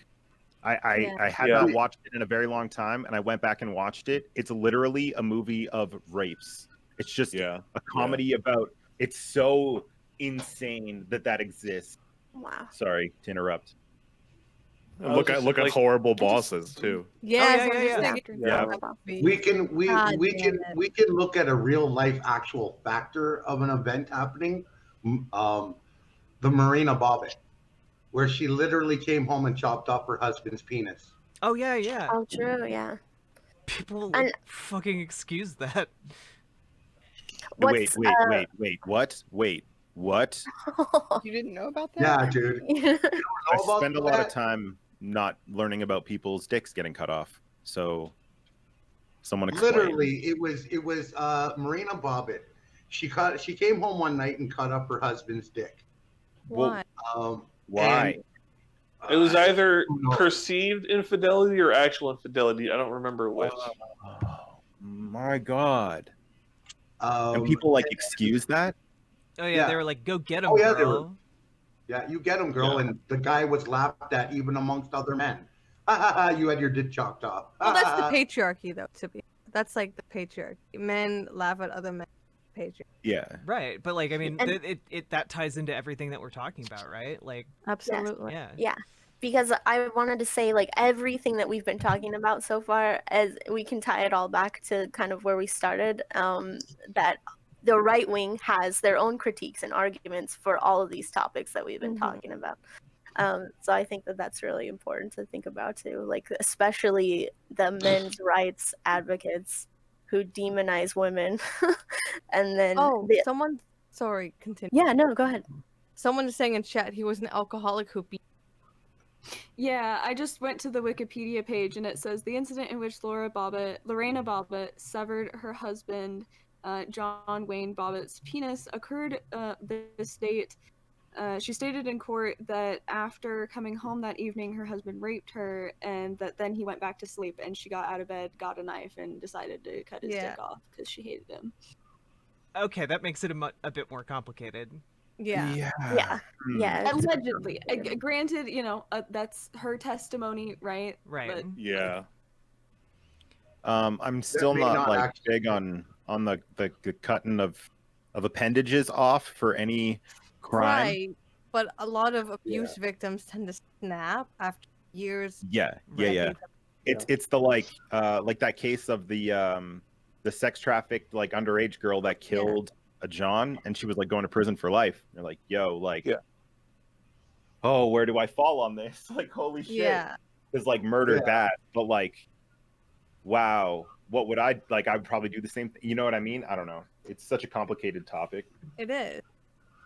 Well, that's why our criminal justice system should revolve around rehabilitation and not punishment, because then it wouldn't really matter, because sending them to prison would be to fix their psychological issues, not to punish them for being mentally ill after going through years of trauma. Also, you want to judge it like, are they actually a harm to society, or abuse victim murder someone that's abusing for decades, going to kill again. You're cutting Tina, out. you're cutting out a lot.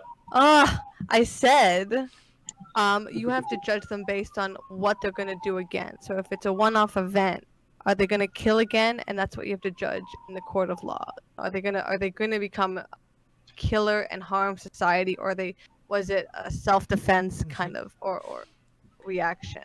But Cheshire and Tina, what would happen to the prison industry? You're killing off so many privatized jobs. You Like, have how dare you? the poor prison industrial complex. I mean, They're just how would struggling they to get possibly by. I know. I think I came to a conclusion because of what Tina just said. I think, like, the fact that she went back after and cut off his dick is bad. But if you did it in the moment in self-defense, 'tis not bad. Like, if she cut off his dick in the moment, I think I would agree. I mean, Well, I think no, we I can all mean, it's agree still a it's bad. snap. It's still a snap kind of thing, like if you've been abused, like. Yeah, I don't think she should be in prison. She should be in like a mental institute. Yes. For sure. Yeah. Because it's a snap. It's not like a I agree with that. It's still premeditated, but there's like extenuating circumstances around the premeditated assault because he lived. Right? Is that what it'd be? Premeditated assault? Or like if you killed your kidnapper in a premeditated way, do you still get charged with like premeditated murder? Oh shit. That's actually a good like. Exactly. I don't know. Exactly. Is there a lawyer in chat? Can I bring up something that someone brought up in my chat real quick? Sure. Like one of the people who's been sharing stories about their rape, shared, I didn't even realize I was raped until I was recounting the story to one of the instances of my lovers, and they were like, "Whoa, is this for real? You got raped?" Then I realized it because of this stuff they are talking about. I just figured I was supposed to expect it because I was a guy, and like, that's super fucked. It like our the way we're taught to understand like sex as it relates to like men specifically and women is that like, oh, men can't be raped like that. I know we talked about that already, but like it's wild that like it seeps so deeply that even men who have been raped don't realize that they've been raped. Well, with my rape, right, it took me like sorry about that. With my rape, it took like 3 to 4 months before I could feel comfortable enough to even report it, right, or even talk to someone about it. Because during that whole time, you know, I was told like, hey, this wasn't rape, right? Like, this is something you should have wanted, right? And I'm sure I only bring it up to like sort of validate what this person in your chat was saying. Mhm. You know, that Oh, I yeah. went through that too. Well, that's like my. Oh, sorry. I was just gonna say it's like my experience. Okay, at 13, when I finally stood up and went to go put an end to all the abuse and shit that I was going through, I ended up getting locked up from 13 till 18 because it's my fault. I'm responsible for it because I'm the Indian, so I should just shut up and accept it. Terrible. That literally happened to me. That's my experience. So for majority of my life, I literally feared women. Even though I have 5 kids and that I love dearly, and I have 3 grandkids, but literally, I lived most of my life afraid of women. Major trust issues. Yeah, no kidding. Yeah. It depends how you look at the. Sorry, Chesh. I'm sorry. I love you dearly. Just really quick. Like, depends how okay. you look at it too, because like the amount of times as a man that I've been coerced into sex, literally just by the basis of someone being like, "You're," and in my brain I'm like, "Yeah, that's true. I got to do this to be a dude," and like, you know, I try not to go back and think about all of those as rape because I think my brain would implode, but like it's hard, like it's a thing that like not a lot of, and it's like openly talked about in the sense that like, wow, you're a chick, you can get laid anytime, but like the other side is never thought about, in which like, haha, there's times when like Also not true. okay, yeah, not true always. Especially Yeah, COVID I've times. watched gigolo videos that are really funny, but it's just weird, like yeah, like no one ever thinks about the other side, which is like, you know, there's a person that like that has to have the sex, and sometimes that person like doesn't want to, and the fact that like they are seen as a particular gender in society, just like the amount of times that I've thought like, all right, dude, man up. Just like so dumb, and you're just like, oh fuck, and you look back and you're like, I didn't even want to do any of those things, god damn. But yeah, it's all a learning process, I guess. Yeah. Sorry, Josh. Oh no, that's like I was just gonna say like again the boss that I was like talking about earlier, you know, like he told me about experience that he had. I can't remember if it was in high school or college, where like he like passed out at a party or something and woke up and there's like one of his friend's sisters on top of him like making out with him and like trying to do stuff when he had been completely blacked out, and somebody walked over and like pulled her off of him and then started yelling at him for like coming on to the woman, like for like, how dare you, like that's my sister, like, you know, why would you do that? And he was like, I have no idea what's going on, like I literally just like woke up on the floor with someone on top of me, like what's happening? And like just the fact that like that was his fault for like being passed out, and like just I guess I don't know, like I don't even know what possible justification there would be, like you're just too tempting laying on the floor there, I guess. Like I have it's literally the exact same story. Like we were on tour, we like stayed at this girl's house, and like I like 2 rapes happened in one night in my band. It was crazy. I was sleeping on the floor and I woke up and I heard weird noises like sucking, and I was like, that is gross. I'm going to leave.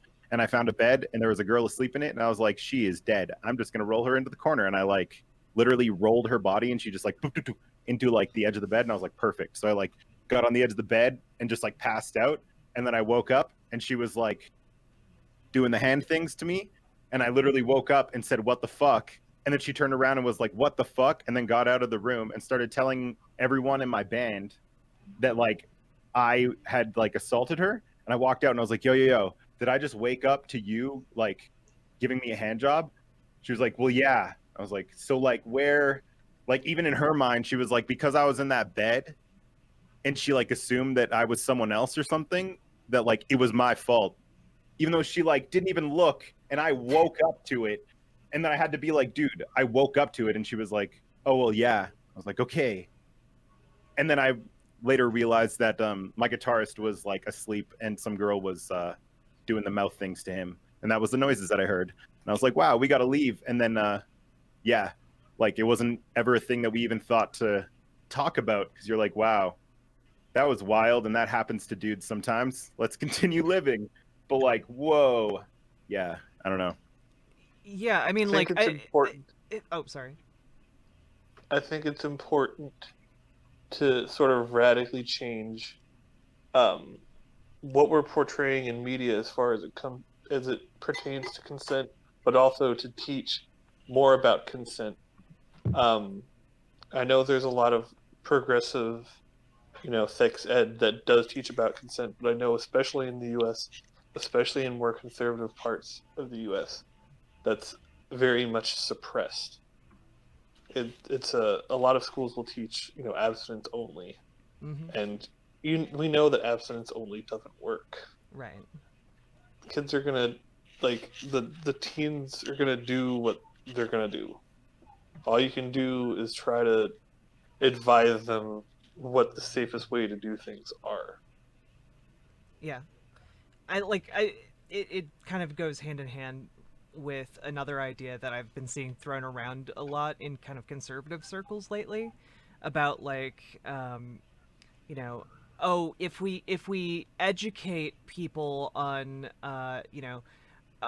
they're just not going to try, right? Not regarding like sexual education, but like regarding stuff like you know how African Americans face like employment problems, right? Like oh, you might be discriminated against, and people are advocating against you being educated, that you might face discrimination, so we don't want to educate people because it might make them not try or whatever bullshit.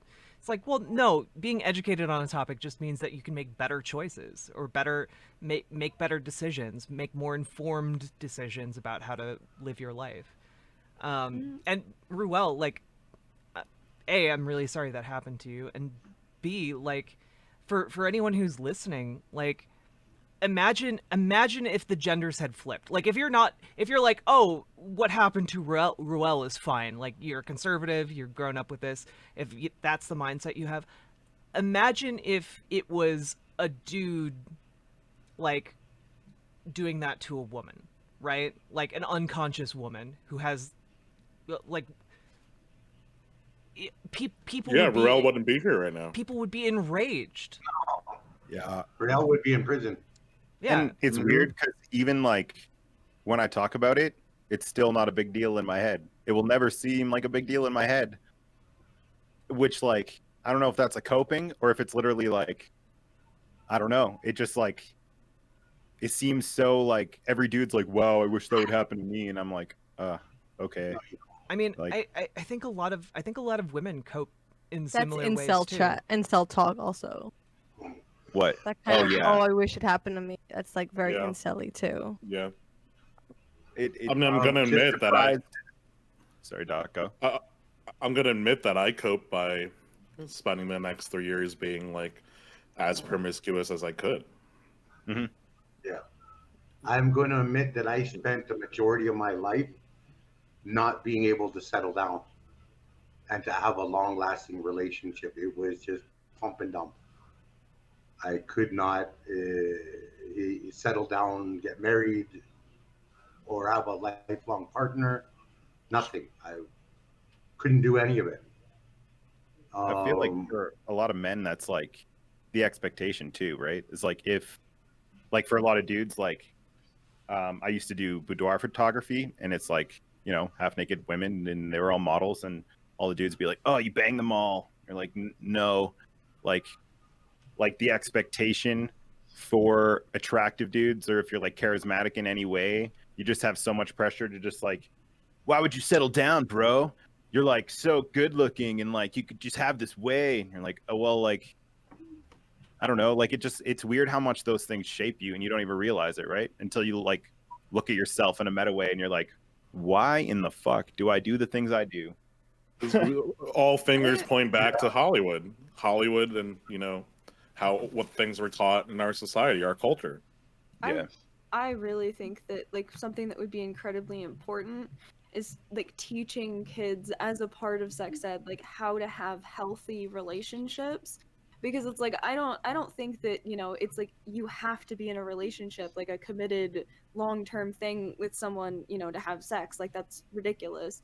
But I do think that like you should have a healthy relationship like with the person you're having sex with in terms of like communication and trust and those kinds of things. And I think that like foundation is really lacking for a lot of people, and I think that intentional or not, it leads to a lot of like really really bad situations in which one party or both parties don't really want to do the things they're doing, but because of like the expectations of what they think the other person expects of them or whatever, like they'll end up doing things they're not comfortable with because no one knows how to like communicate in a relationship. Like even if that relationship is only lasting for one night, right, you should still be able to communicate, this is what I'm comfortable with, this is what I'm this is the things that I like, these are the things that you like, what do we like that we can both do, like things like that, so that everyone's getting what they would like from the interaction, but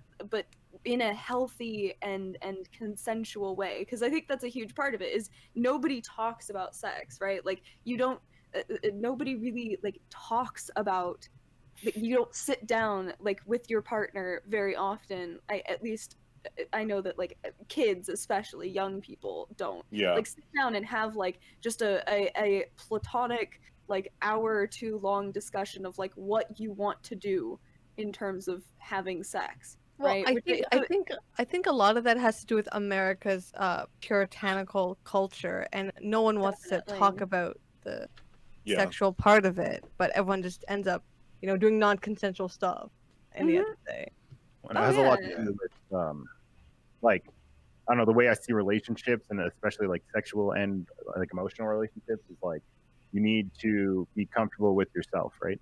There's a lot of people like they get in those situations. Like I know I got into those situations because I wasn't comfortable with myself, and I know I have friends that are girls, like they've gotten into situations where they're uncomfortable and like they don't say anything, but it's not like they're afraid. It's like they're not comfortable enough with themselves to like Right. stop a person and be like, this is not actually what I want, and like have that moment. So I think like, yeah, like teaching people like communication's okay, but then also teaching people like it's okay to like be yourself and like like understand yourself before you step into like relationships, whether it's emotionally or sexually. Also, a lot of it is to avoid an awkward situation too. I think a lot of people are like, oh shit, this is gonna be awkward, and I really like this person. I'm just gonna let this situation play out. Yeah. And the amount of girls in my life that like I've asked before doing something, and they're like, "That's so awkward. Why did you ask?" They're like, okay. Yeah. No, and I think that's something that like. I was just gonna quickly say, one of the things I talk about a lot on my stream is the inability of society today, us people in society today, being able to learn how to communicate properly and healthily with each other. It's almost like a lost art. Yeah. What were you gonna say, Cheshire Cat? Oh, what was I gonna say? I don't know. I can't. I don't really remember. But like, in general, I just think that it's like really important. Oh, I think it was that like, also people shouldn't feel like obligated to have sex. Like I feel like that's Right. something that at least I know that for me personally, like growing up and in high school and having relationships, like it was just an expectation that once you had been dating someone for like a week or two, you were supposed to have at least like done some stuff. Like and I like, feel like and it was weird if like you didn't have sex within like the first month of your relationship, like there's like something wrong with your relationship, or you were prudes or whatever. And it's like I think that's a really unhealthy like way to approach it, because there's nothing wrong with having sex in like the first week of your relationship, but that shouldn't be an expectation. And like feel like hookup culture contributes a lot to that as well. I think people yeah. like get sexual gratification, have gotten sexual gratification way too fast and way too easy now. With that, they expect everyone in their sexual or romantic life to do the same. It's Yeah. super yeah. toxic. Well, Like and shit, I- like Tinder is super fucking toxic. and Oh yeah. it's weird. It's weird because I think Cheshire's really right about this. Like having a good foundation, and you too, Lost too. Having a good foundation to communicate about these things is like really fucking important because like it's an activity that it takes two or more people to tango. You need to be able to talk about it, and like most things in life, being able to communicate clearly and effectively is really, really fucking important. Has And anyone? on top of that, like, I think that this is one of those situations where decommodifying mental health care and just letting people go see a therapist so they can talk about their experiences and learn something about themselves on the inside, I think that's something that would really, really help so many people to kind of parse through their feelings and like figure out what they want and enable them to communicate clearly. I don't know everyone's ages, but has Jack, anyone very well put, by the way. Yeah, Jack. That's a You, Jack, very well put, by the way. Thank you. You should probably run for office one day or something. Maybe. I think I have too much baggage to run for office effectively, but I'm hoping I get other people to run for office. Trump won. That's all I'm gonna say. I mean, Yeah, Trump. I don't think baggage is an issue anymore. Yeah. We'll see. I mean, We'll like- see. Have you guys found with age that it's been easier to be more open about your sexuality with your partners or with yourself? Yes. I don't know everyone's ages, but Yeah, I like that Cheshire brought up relationships, and I also like that you, Raul, brought up knowing yourself, because I'm turning 29 next month. And for most of my life, I thought that women were to be submissive and that sex was to be something that you did for a man. It wasn't something that was supposed to be anything that you liked doing or that you wanted to do, that it's supposed to be for the man that you're with. So yeah, knowing yourself is huge. And then I still don't know. I didn't even know I was supposed to know who I am. I thought I was supposed to become a wife and that I was supposed to serve someone and that I was supposed to become a mother and serve them. That's how I thought. Like I craved that feeling. Like I thought that's really what I really wanted, but now I'm like lost. I don't know anymore. where are you from, Bubbles? If you don't mind. Ohio. Oh, In the yeah. US, yeah. Sorry, I go ahead. found myself getting really disengaged. Like the older I get, the more disengaged I am with dating culture because it's so like entrenched in like immediate sex. I mean, I'm 21 and I've been in the same relationship since I was like 15. I think yes, I turned 16 like after we started dating. And like I know that for myself, like a huge part of the reason that we have been able to like maintain our relationship, even though we've both changed immensely as people, is because we've always had like really good communication. Like we talked the things that we wanted to do out before we did them. Like in terms of like sex, in terms of romantic stuff, like I think that's a huge part. And the friends that I have who are still in like long-term committed relationships, that's what they do. Like they talk about things with their partner. If there's, something that you're and again, like speaking specifically to sex, like if there's something that you're not enjoying or not feeling fulfilled by, like talk to your partner about it. Like make sure that communication is there, because like no one can, like your relationship can't get better if you don't explain those things that are making you unhappy or uncomfortable or like not being fully pleasured or whatever, right? Like and in addition to that, I think that like I have very open relationships, like friendships with my friends, and we talk about like in a very platonic way like our sex habits, like we will just have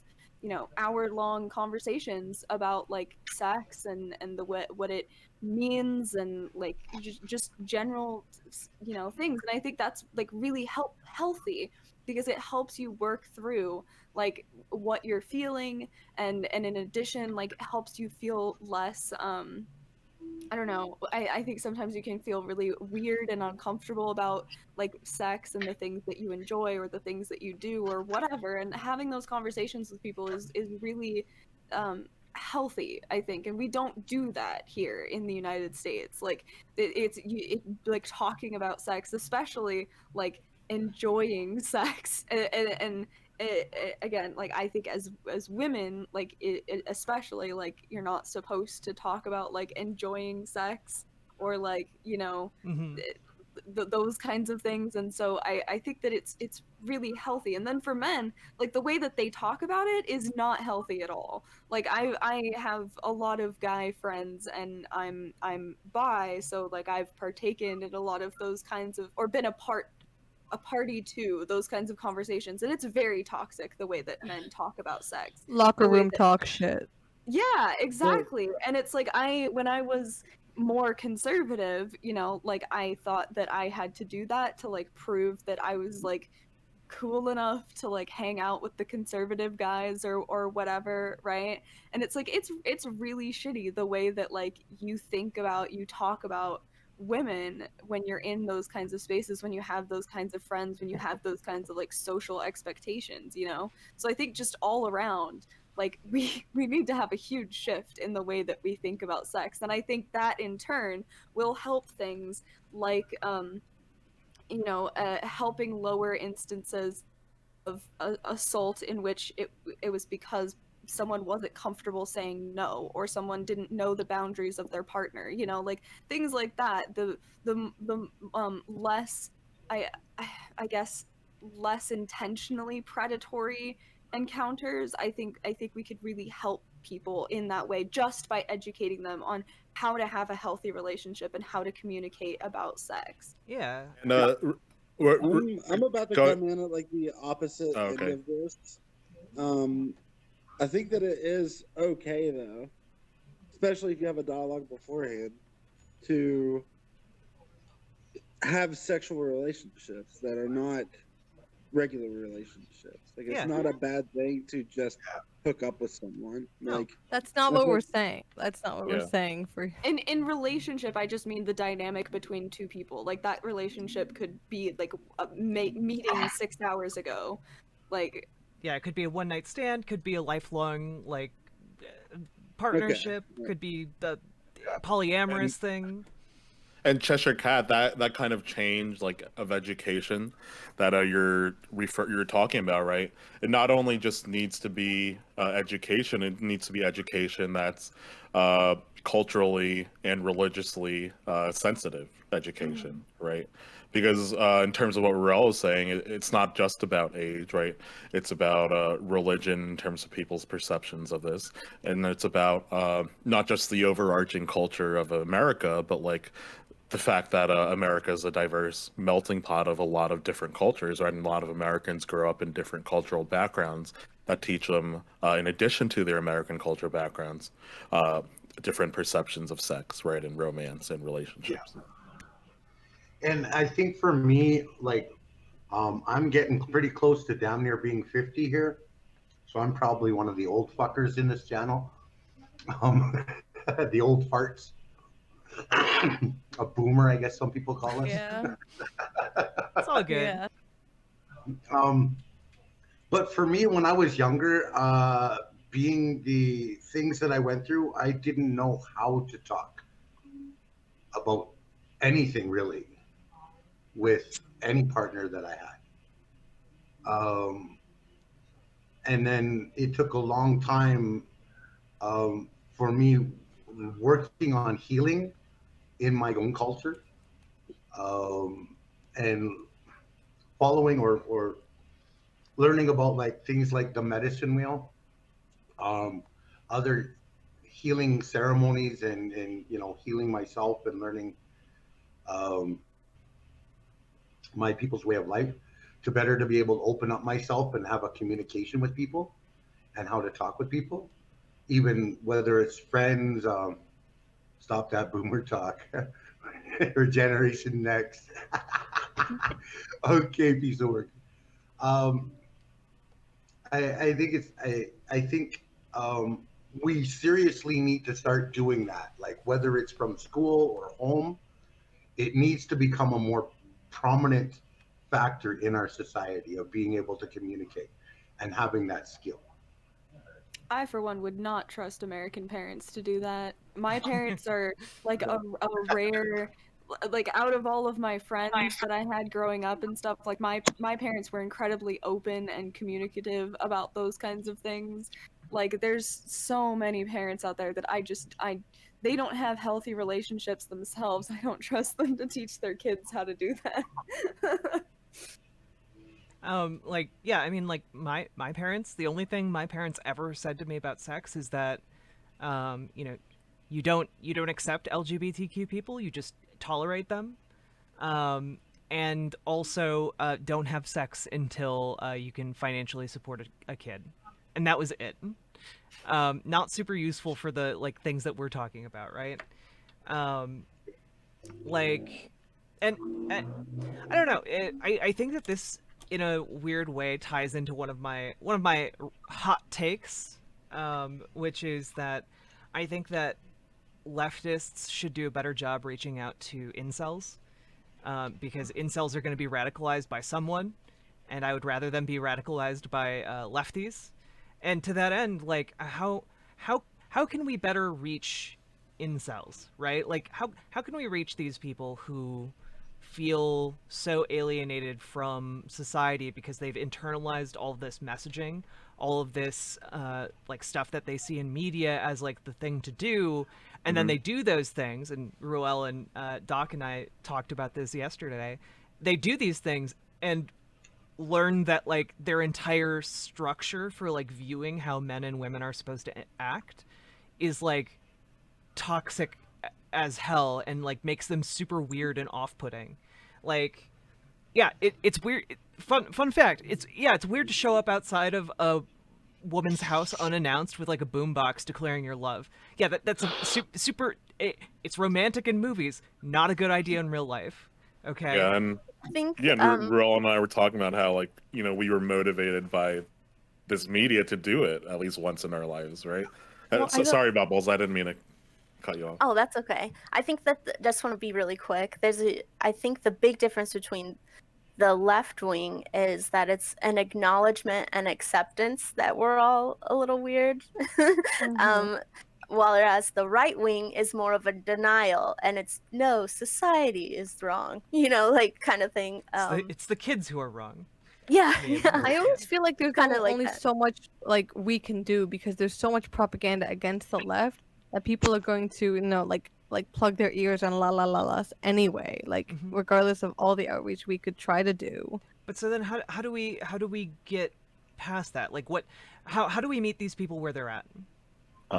Like the left does this weird thing, like it ties into cancel culture, like we were talking about. Like from the outside, the left is not an open door, you know, and the right is. They're purposefully an open door because they want to convert people like that to their ideology.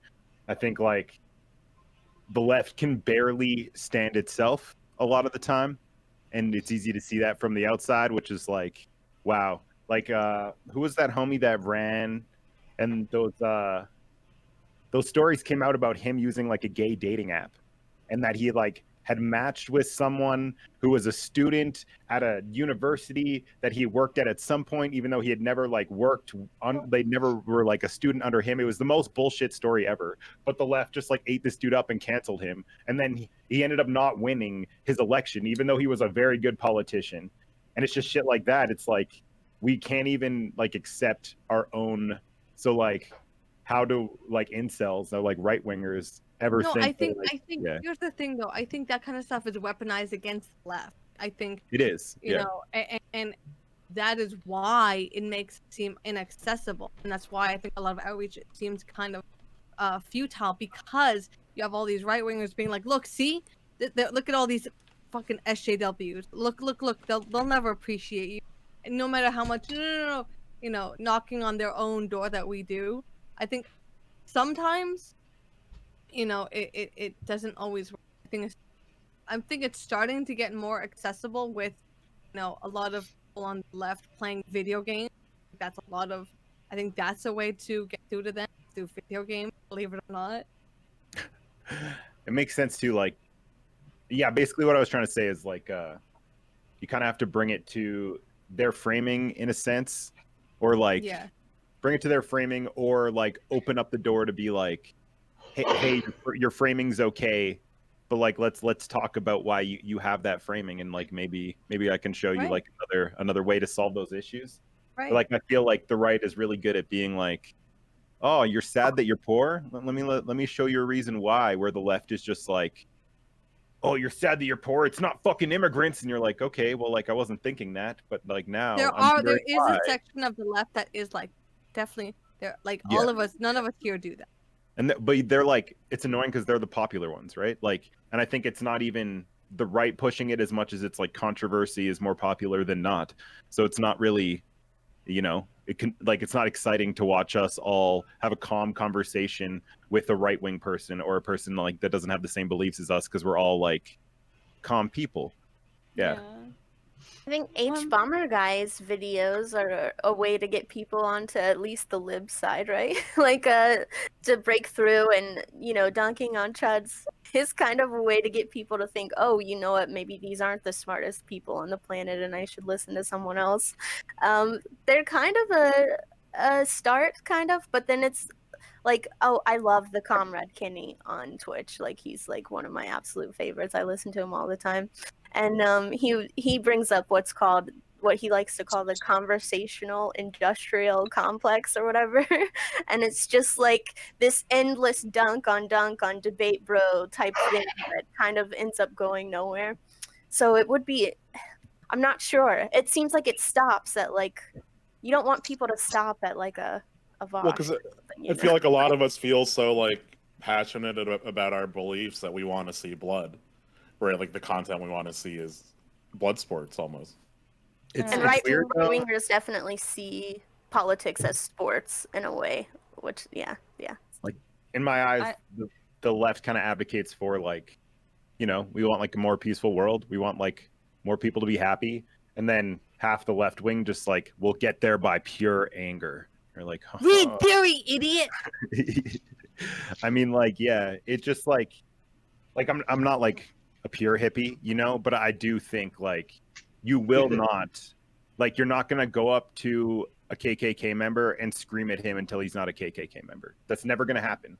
It's just never gonna happen. And like, it feels good to scream at a racist, but like, I just want less racists. Like, I don't care about your feelings about screaming at racists. Like, I would like there to be less of them. So like, I don't know. Seems like a better idea to bring them to the table, I think in that I have some friends that actually used to be KKK members, actual like real like in leadership and everything. You're in Alberta, right? Yeah. Yeah, that makes sense. But besides that, like even some of the ones in the States, that literally now and for a while have literally been working on helping get people out of that and getting them out of that kind of lifestyle and ideology. And they're the most effective people to do it, right? Like, exactly. Yeah. The cool thing about conversion is like everyone you convert becomes a person that is better at converting than you. So it's like, it's just the most, yeah. That's why I feel like it's a good thing to have both, have the world that like we get to talk about left things in our own kind of safe space, because it's really annoying to do it around other people sometimes, but then also have like, I'm not like Tina is not afraid of chuds, in that sense, where like you could bring on a chud and just body them and like I do try to have a conversation for him. Yeah. Like I definitely do. I'm like, so why do you think this way? Okay, well, now have you ever thought about this? And then when they keep fighting back against me because all they want is an argument, okay, well then I'll just fucking tell you no one fucking likes you and you're lonely for a reason. This is specifically like in addressing people in chat, right?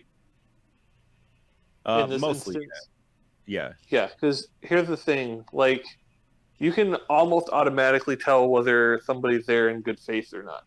If their account was made 20 minutes ago, they're not there in good faith. If it was made Yeah. a year ago, like, I've seen some streamers be like, get on my Discord and we'll talk about it. Okay, what are they And gonna do? Call me on Discord, dude? At the end of the day, that's what they're gonna do. And I'd rather be, they're gonna call me a cunt. They can do it in chat and not on Discord. Like, because Yeah. most of these guys, they just don't like a woman talking. Yo, Anna, you're new, right? You're like pretty new. Me? Yeah. Yeah. This week. Have you had any people yet?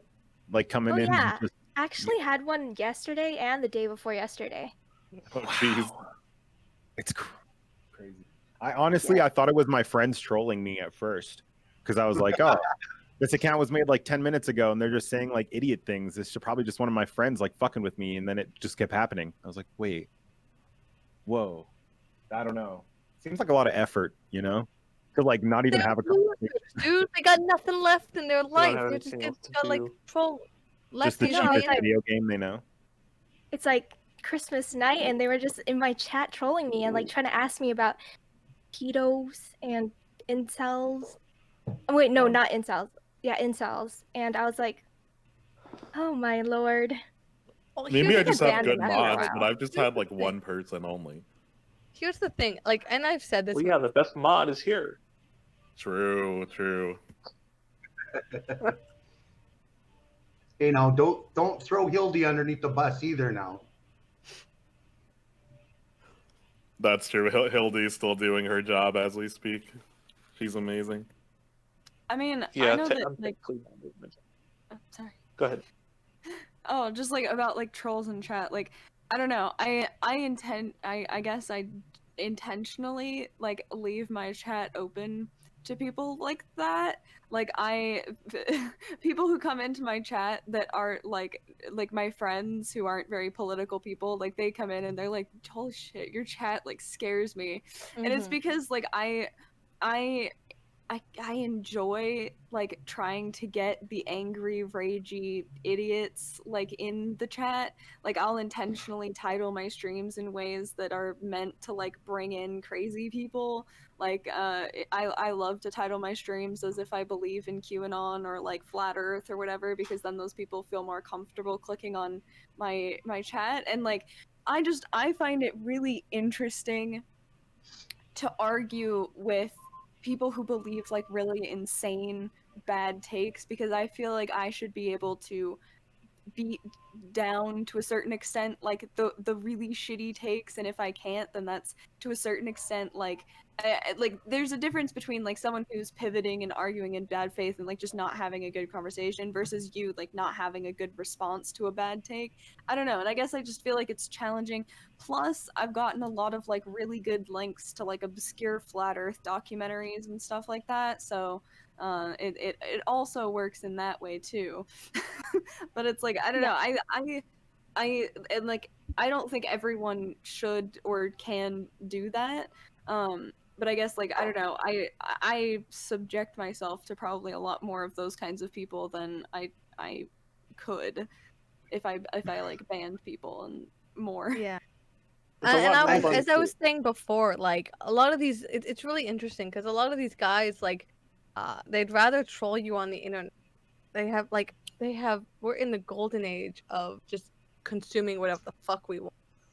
All the TV shows, all the movies, all the music that's ever been made ever, we can consume. They'd rather troll a lefty on the internet. Like, it's just sad. And It's you'll so see the sad. same names for weeks, just the same names on every channel for weeks. It's The first One of time the- I tuned into Tina, she was telling someone to go suck her dick. Yes, I remember that. I remember that. That's one of the things that I love about the show. Thank you. One of the things that I've noticed that I haven't been able to do yet, but I remember specifically in Ben in Bleep Blomp Ben's chat. Blimp Blant is what I call Bleep it. Blomp Ben, yeah. He had some random troll whose account was made a couple days before and one of the mods kept deleting their messages, and I just kept adding them. I'm like, sorry, did you say something? I can't hear. Yeah. They just kept doing it over and over. It's when the trolls come in, you gotta troll them back. I think it's really entertaining. Like I really love it because it doesn't really bother me. Like I don't really care if some random in the chat is like saying really weird shit. It just doesn't I don't know, it doesn't bother me that much, and I just think it's really funny to like watch their reactions as I don't get bothered by things. Like there's a lot of people who will come in and say like weird sexual stuff, and then when I don't react to it, they'll be like very confused, like, why, what, no, you're supposed to get really angry right now, and it's like, no, just go away. I literally don't care. Like it's Nope, I am I don't not know, serving it's you the fun. attention you ordered. Yeah. that's what I've been doing. Like, I've only ever banned one person, and it was because they would not stop spamming. And like, that's the only time I'll ever ban. Is like, if you can't let my chat exist, that's fine. I'll just ban you. But like, people that come in, I always just talk to them for like, you can talk to them for like 2 minutes and be like, why BLM bad, dude? And usually they just like fizzle out within 10 seconds. And you're like, I'm not gonna get mad. Like, I'm just gonna poke at you in a very calm way until you actually realize that, like. But you're triggered. You're triggered, Ruel. You're snowflake. Triggered. They just, I feel like I have this special protection because I look cool. Like, it's weird. Like it's been like a forever thing. It's just like I can walk into a party and there can be like 7 hockey dudes, and like it's like, I don't know, it's like a band dude energy, I think, that they can just like feel it, and it's like a weird anti-chud. And I recognize that it's a privilege that I have, and I'm very sorry that you don't have it. I wish I could pass it on. No, you do strike me as like the kind of person that everyone just like gravitates towards. You have a very cool energy. It's because of all your crystals. You know, Real, I kind of laugh because one of my streams recently, I actually had some troll come in and start telling me our first words out of their mouth was that Black Lives Matter sucks. Oh, I know that, dude. And I was like, I think you took the wrong turn. This is the Indigenous stream section. You got lost, buddy. Did he follow up with George Floyd deserved it? Because that's what he did in my chat. Yeah. That's my favorite. You're like, oh, dude, like at least come in with like an argument. Like, come on, like at least like come in with like a point. Like, it's just so effortless. Like, come on, you gotta try. I don't know. They're so lazy, dude. They're so disappointing, you know? Like, give me some actual fucking opposition. I think that's why I like arguing with leftists more, because they have like ideas. Arguing with right people, you're like, wow, like I can't convince you of reality. Like, we can't start there. That's just like so hard to do. I don't know. I actually like it when oh, go on. Sorry. I was just gonna say, like, I have open call-in sometimes, and so chuds sometimes call in to talk about stuff. I had a guy from Australia come on to like debate me about like Black Lives Matter, and I was just like, well, yeah, I mean, like, historically, like, sociologically, people who are born poor are more likely to die poor. People who are born rich are more likely to die rich. You know, we know that crime happens in lower income areas as a result of like poverty, right? And what do you think happens when you own a group of people for 400 years and deny them the right to build, like, have property? Do you think that maybe that has an impact on the amount of wealth that they might have?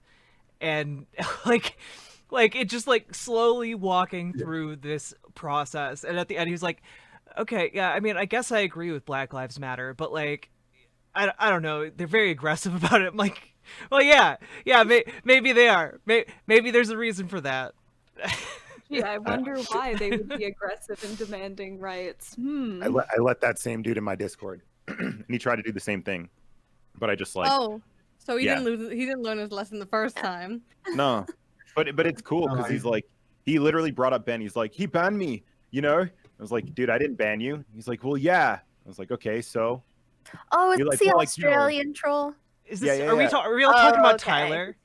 Yeah. Is his name I don't know, but it's funny because I just kind of ended it, and I was like, I didn't really even talk to him. I was just like, dude, like, I don't have anything against you. I'm not going to ban you. If you want to hang out in my stream and like try to learn something, feel free. And he has not been back since.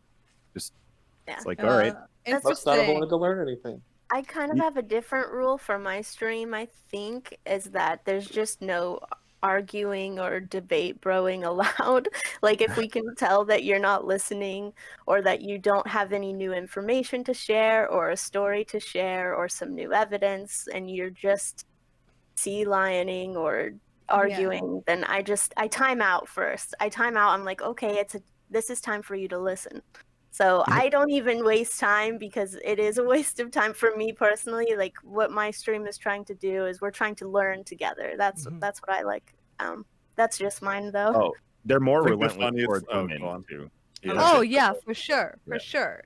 Mhm. And then Yeah. and then when you're nice to them, you get called a bitch anyway. Yeah. It's like whatever, dude. Cool. Like for my streams, I do not allow any racism in my streams whatsoever. I don't care. Racism is not acceptable, and I'm not gonna keep it. And I'm not gonna I am no way, shape, or form going to placate just to get viewership. I don't give a fuck. If you're a racist, get out. You know what I mean? Here, let me introduce you to some of my friends that could actually maybe help you. Mm-hmm. Otherwise, see you later, buddy. Go find somewhere else to go. Right. There are some things that I'll sit back and I'll tolerate, but in only hopes that maybe they'll listen or maybe they'll just go off on their own. But I'm kind of fortunate in the factor that I do have some really good mods in my stream that keep a close eye on things for me. And I love them dearly for it. They're awesome people. But I only find like maybe I might get like 1 or 2 rounds or volley of that shit, and then it just dies out for the most of my stream. And I like that because I'm not there. I'm there to teach and teaching my culture and my people's traditional spiritual way of life and the history of my people. So if you're not interested, you know what I mean? If you show up to somebody's stream, if you show up to my stream and you're not interested in learning that, either you're going to get bored because you're like, oh, fuck, why am I watching this shit? And go somewhere else, right? If you're really, truly interested about learning about people, then, welcome in. You know what I mean? Mm-hmm. Well, I like to say if any of you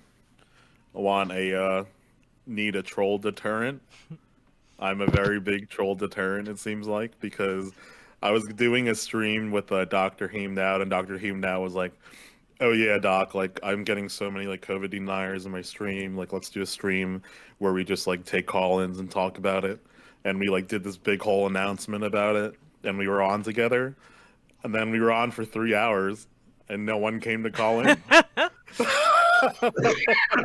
Well, a lot of people who show up to say these things, they don't actually have they don't actually want to be on Voice to try and defend their ideas, right? They just want to call in with Heem.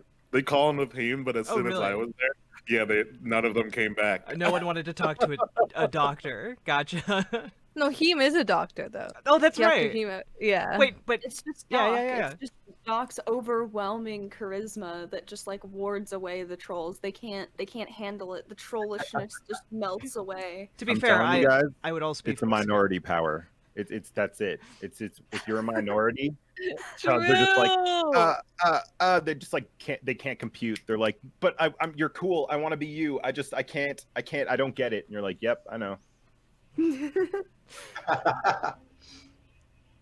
Yeah, like we even marketed as like, hey, debate COVID with the doctor, debate anti-vax with the doctor. No one came on. I was so Damn. sad. No one came on. That is really sad. I think I'm gonna tap out here. It's been Okay. 2.5 hours. I was actually Cool. just about to say the same. Yeah. Bye. Well, thanks for coming on. I'm feeling Tina and similar. Jessica. Yeah. Weakling streamers need to tap out now. Not you, Tina. I know you're not as much of a weakling as I am. What? What are you trying to say about me? I'm sorry.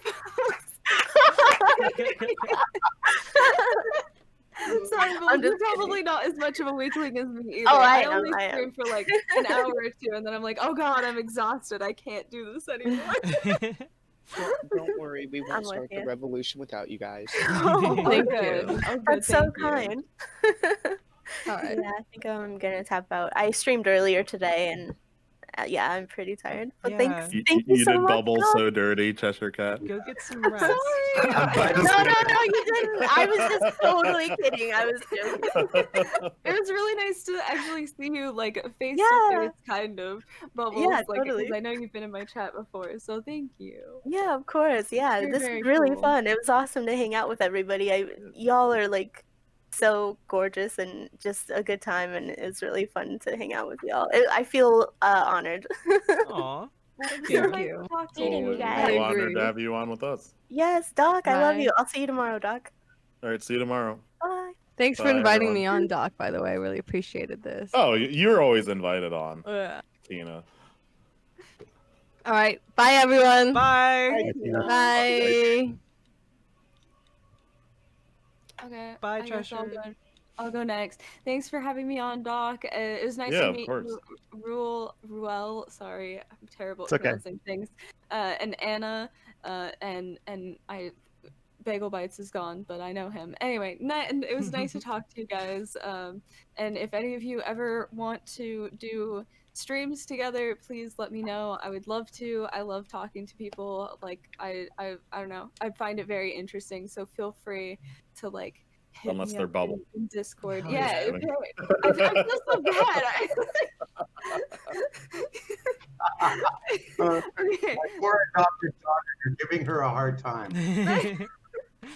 All right, thanks guys, and have a great rest of the stream. Bye. Bye. Bye, friend.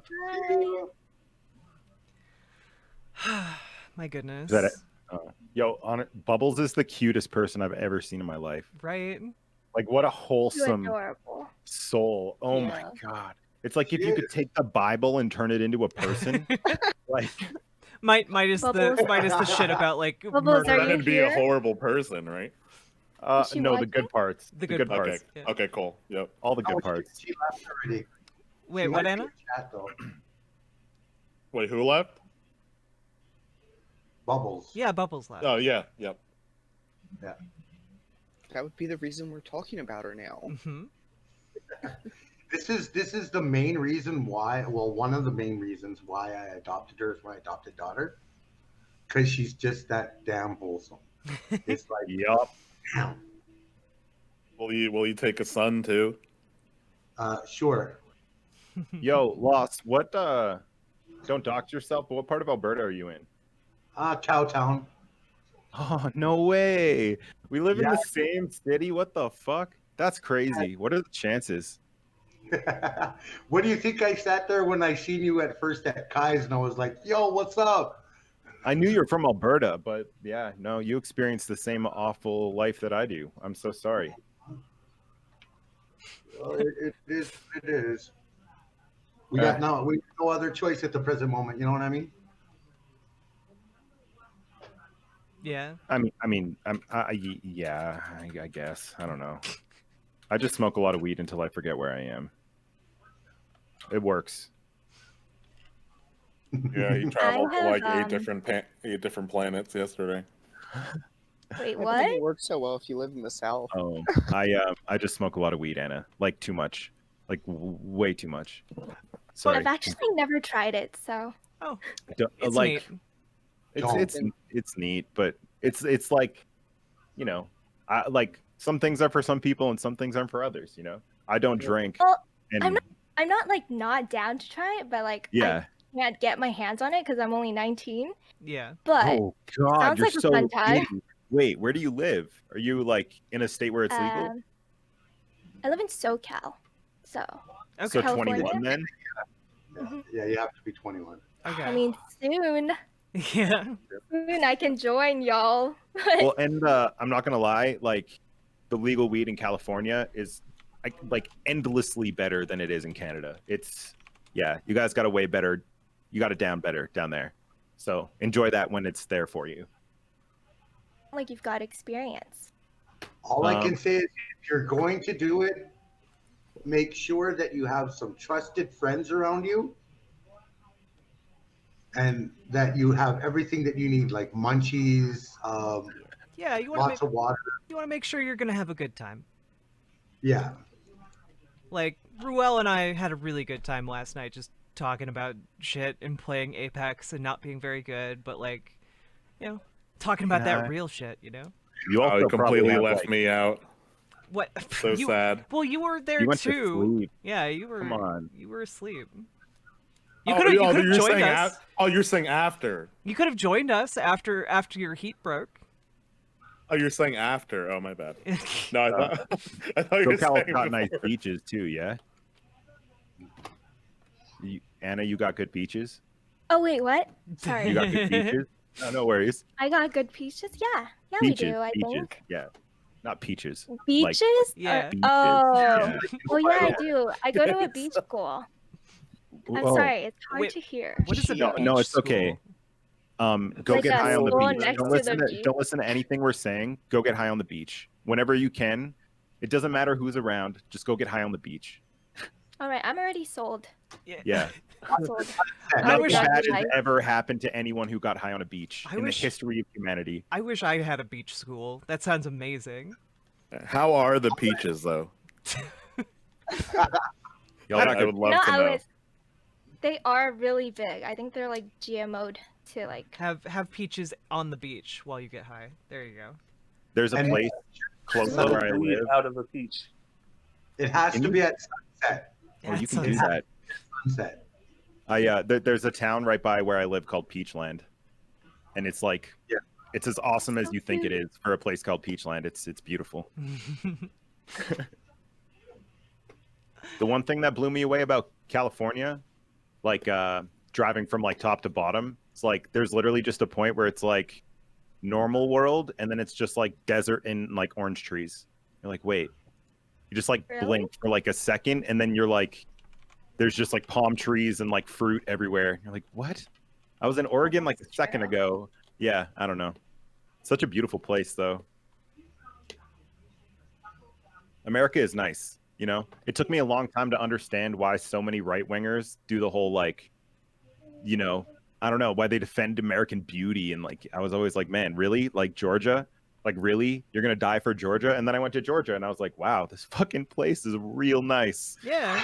Like, I kind of understand why you guys are all like, dude, like, Kansas? We were driving through Kansas at, like, 5 in the morning in, like, the middle of July. I just like watched the sunrise in the middle of Kansas, in the middle of fucking nowhere, and I was like, "Wow, this place is so beautiful." Like Pennsylvania, I assumed it would just be nothing, but it's like rainforest and like, oh, it's so cool.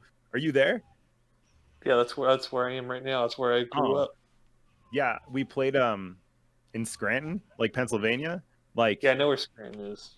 oh my, what a beautiful area! It's actually like The Office place. dude, it's really underplayed how gorgeous Sorry, I had to do that to America you. is. I feel like when people think of America, it's always like New York, LA, like big city, like San Francisco and shit. But then like, I don't know, there's so many, like the most beautiful parts I've seen of America are the ones that like I've never seen in a movie. You know what I mean? It's weird. Yeah, I mean, like, there's so many beautiful places in this country. It's really worth like going around and seeing it all. Capitalism's just like made it so broken though, you know, that like Yeah. the only things that like your country thinks are worth portraying are like the capitalist hubs and like nothing else. Right. The rest is all flyover, right? Yeah, exactly. I think for me, back when I used to be able to get into the border, through past the border and into the United States, once upon a time, I think for me, some of the best parts about that was like going to the Battle of Little Bighorn, or into the Black Hills, or into a place called Bear Butte in South Dakota, right beside Sturgis, up like northern part of Sturgis. And actually being able to visit and hang out for a while in some of the most sacred places to my people. It was really, really something that I found quite worthwhile, and almost like a, how would I put it? You know how like with Muslims they do that spiritual journey to Mecca. Hmm. This that kind of thing, right? It's, you know what I mean? Yeah, Like, you found some like fulfillment, some spiritual fulfillment doing that. yeah. That's really cool. There's like something to, like, I know a lot of people are like, wow, spirit walk, that seems so silly, but like there's literal physiological things that happen in your brain if you are thinking about a certain thing and like physically moving at the same time. So like spirit walks actually like interest me so much. Just like walking with the intent of thinking about something like that would be very interesting, you know? Yeah. Without a doubt. I mean, it's like so healing and so awakening. It's like all this multitude of different things that you experience, Well, just and taking that moment for yourself, right? Like yeah, regardless of like culture, like that's what I try to explain to people.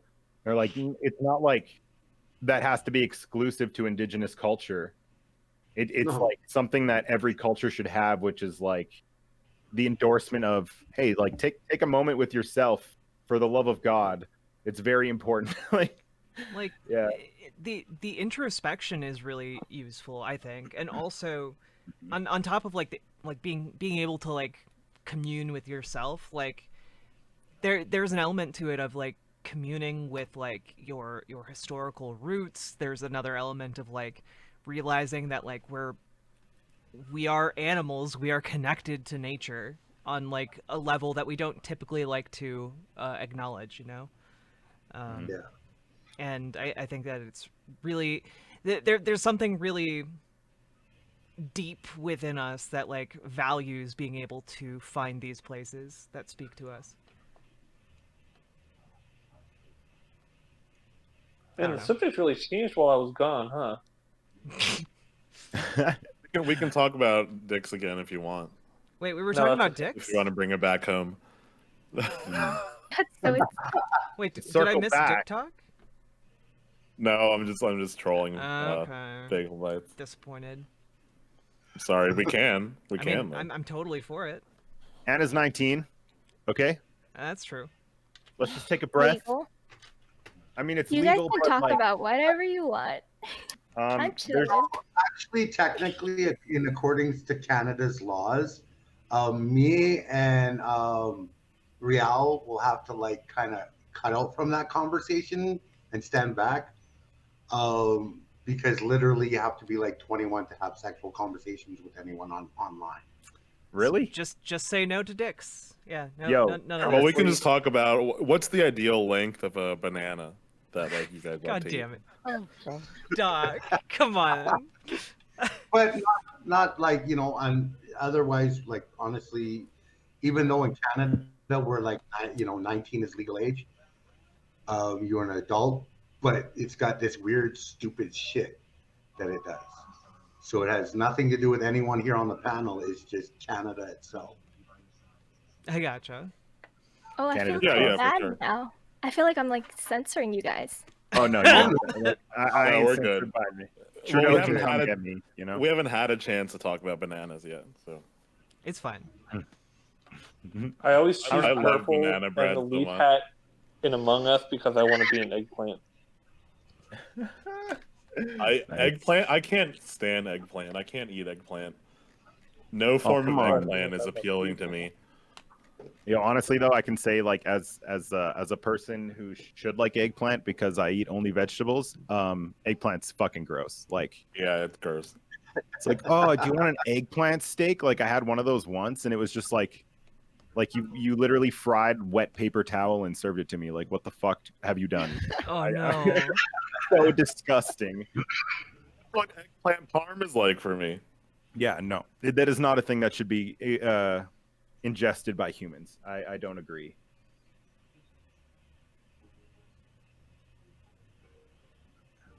There are lots of Yeah. different things. Like my oldest daughter keeps giving me a hard time and telling me that when I get to the point where she literally has to start taking care of me, that she's going to feed me tofu. I just look at her and go, "What?" Yo, I I'm like telling tofu you. though. Sometimes Oh, wait, tofu's can I- really good. Can I Yeah, convince you all to sometimes be it's good. vegan? Can we have No. that conversation? I mean, you No. can try. Wait, let's have the ready. conversation. We can. You I'll wanna hear do it? you out, Ruel. I'll hear you out. Okay, we'll start here. Why not vegan? Why vegan? I'm addicted to meat. Because I like steak.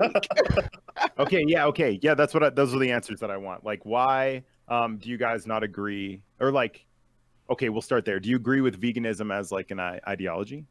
Well, depending on what you mean by like As- veganism as an ideology. Like the diet, not the like culture behind it. Oh As god. an Wait, end do goal, I? yeah. Wait, so do I agree that people have the right to like be vegan? And do you agree? Like, The Yeah. goals. basically, do you Yeah. agree that it's like a viable diet? Yeah. Okay. Yeah. Okay. Everyone. Okay. Because some people, people like I'm For in some Alberta. people, yeah. People literally think I'm gonna die like constantly. I mean, Okay, I so, think like- there are ways in which like people can go about veganism that's really unhealthy, but like if you're Like doing the it raw right- fruit, diet. Yeah. Yeah. Oh, what? You can't do that. I'm on the Vyvanse and No. coffee diet. It works. So like, do you think that veganism, like as a diet, is the healthier choice than not veganism? No. And why or why not? I mean, I maybe. can answer. I Nutritional needs differ for people way too much. And plus, there's the whole cultural side of it. I think I can weigh in on this one a little bit, at least. For indigenous people, it's always been wild meat and berries. That has been where we our DNA and our dietary needs Mhm. find it most substantial to give us more of a healthier and longer lifespan. Oh, see, like, okay, I'll explain. So, like, I don't believe that veganism is, by definition, healthier. I believe in the culture we live in, like the things that are accessible to me that I end up avoiding because I am vegan, and like result in me being healthier. Because a lot of things that like I would indulge in that weren't good for me are not vegan, so I can't do that anymore. But basically the reason that I ended up being vegan was factory farming. So like it's funny that Lost touched on that, because like I actually have no issue with hunting or cultures that hunt or like eat meat. I do think the argument that like everyone's dietary needs are different, there's like there's like studies that show that like it's literally 1% of people would have the dietary restrictions to not be able to be vegan. So it's like most people, it would be like a lifestyle choice that their body would have no issues with. So, assuming my random spew of knowledge is true, like, Well, no, go on. do you have a reason to continue in like factory, like the participation in the factory farming, like circle, I guess? I mean, Well, I don't. I guess I don't fundamentally object to like humans being omnivores. I mean, like I think that like Oh, yeah. Me historically, either. like factory farming, I do object to, but I think that much like a lot of the other problems, like I participate in capitalism, but I support its abolishment. Yeah. I think that like it's similar with factory farming. Like I participate in that industry, and I would like to see a systemic change to it. But Yeah. I don't think I don't think my individual choice as like a vegan would affect that that outcome. I guess I'm just here to agree with Jack on everything today. No, feel free to speak up. Don't just agree with us if you have a different idea. Go ahead. No, I'm not saying that I have a different idea. It's just that whatever position comes into my mind, Jack states it more eloquently than probably I would. Yeah, I hate you for that, by the way. It's okay. You can also hate me because I'm beautiful. There are lots of reasons you can hate me. I love you because you're beautiful, but it kind of comes down to, it was like a multitude of things, like factory farming, and then plus like the scale that the first world eats meat is like kind of directly results in a lack of available foods that could go to other countries to like help them not die from not having the foods. It's like a lot of the like it takes a lot of water, it takes a lot of like feed to make the cows that Americans eat and then usually throw away like a decent percentage of. And like all of that food and water that is used to do that is like in my brain would be better used for other things. So like inevitably in my brain it will come down to like if factory farming does not exist in some way, like Americans will have to eat less meat because it's not the like factory farming is a result of how much meat Americans eat and how much like how normalized it is to eat meat with every single meal and like multiple different meats with different meals and that kind of shit. So like I think that's why I went vegan is yeah, like it felt like the one of the very few things I could do as a single person that like has a tangible impact on more things than I can like really have a scope of. Yeah, And yeah. And but also like it was fun to see because I'm just really curious, you know. I was always like after I lost a lot of weight, I just became curious to like see, you know, what your body can do. It's Yeah. kind of fun. Yeah. Well, like fucking vegan burgers kick. I think that like it is one of those things where like it's a complicated system that like has tons and tons of knock-on effects, right? But like I think the fundamental thing that fuels that system, right, is like capitalism. And so I find that like maybe the best way possibly to go about ending factory farming is by giving workers control over their working environments, because then workers can dictate like, well, how do we do farming, you know, like how do we distribute our resources? Do we ethically farm, or maybe we switch over to like growing like organic, like growing meat. I don't know, like they're starting to do that now. Like, have you guys tried any meat alternatives? I have. Not lab grown, but like Yeah, Beyond Meat or anything. They're great. Yeah, I had the Impossible Burger. It wasn't bad actually. so like could Hold you on, exist in a world where meat didn't exist? Like would you be against that world? If No. if we had a good alternative widely available, like Impossible meat, Yeah, I'd be all for that. Tight. Yeah. What were you saying, Anna? Sorry, what were you about to say? Was I gonna say something? Yeah, you were about to say something, and then I talked. Sorry. Oh, Well, now you're definitely not about to say sure. something. I'm not sure. I think I said like lab created meat or something. Yeah, lab grown meat. Wait, Ruel, are you against lab grown meat? Oh fuck no. Okay. Yeah, that's I'm amazing. literally I'm not against like I'm not even against the killing of animals in factory farms. Like it fucks me up that like people are okay with eating a dead thing. I think the other thing too was the realization of like aside from hormones and steroids and all that shit, just like yo, why would you eat something that was sad forever? Like it seems like, you know, my hippie brain's like, wow, I don't know. I don't want to eat something that just like sat in a cage forever, really sad, and then got shot in the face. Yeah. It just, like at least if something's like out running free and you like take that shit down, it like, you know, it feels more, I don't know. I agree with that more. It's silly. It's a weird line I have. I don't know why. I don't think that's a weird line. I think that like, I don't know, I feel like that's the natural line to have for like human beings, right? Like that's where we came from. We came from like eating animals like that. And I think that that's I mean, it makes sense to me anyway. Yeah, I mean, scientifically, we came from being an omnivorous animal, right?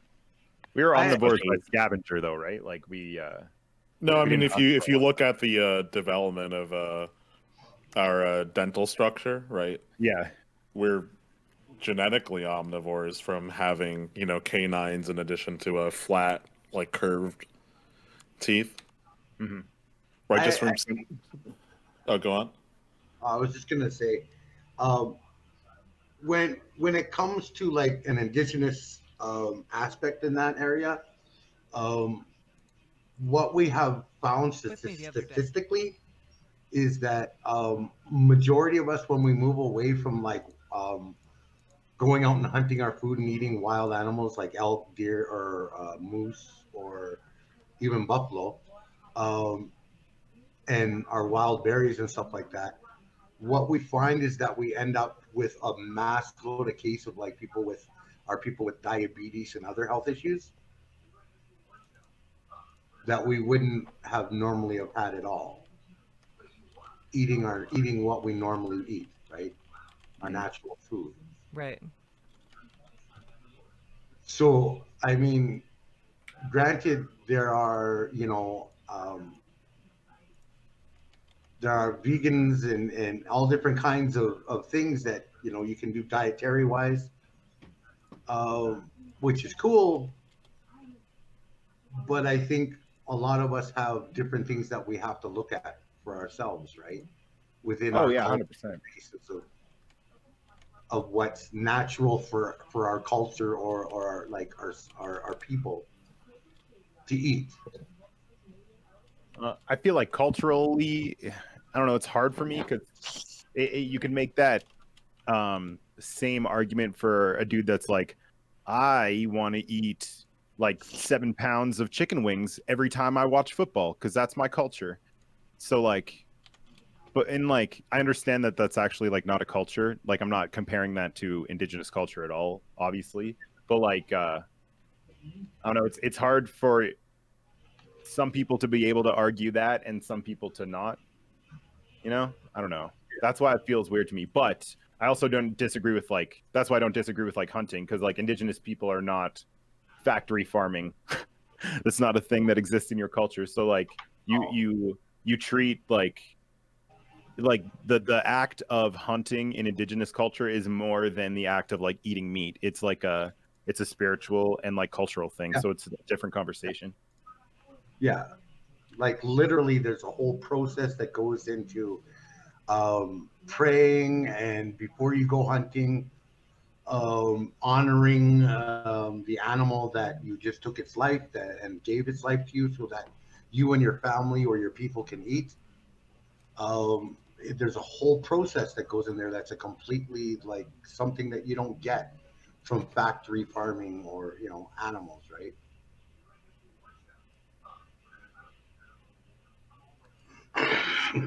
Yeah, I mean, I don't, I, I just think that like if the goal is to end factory farming, I think my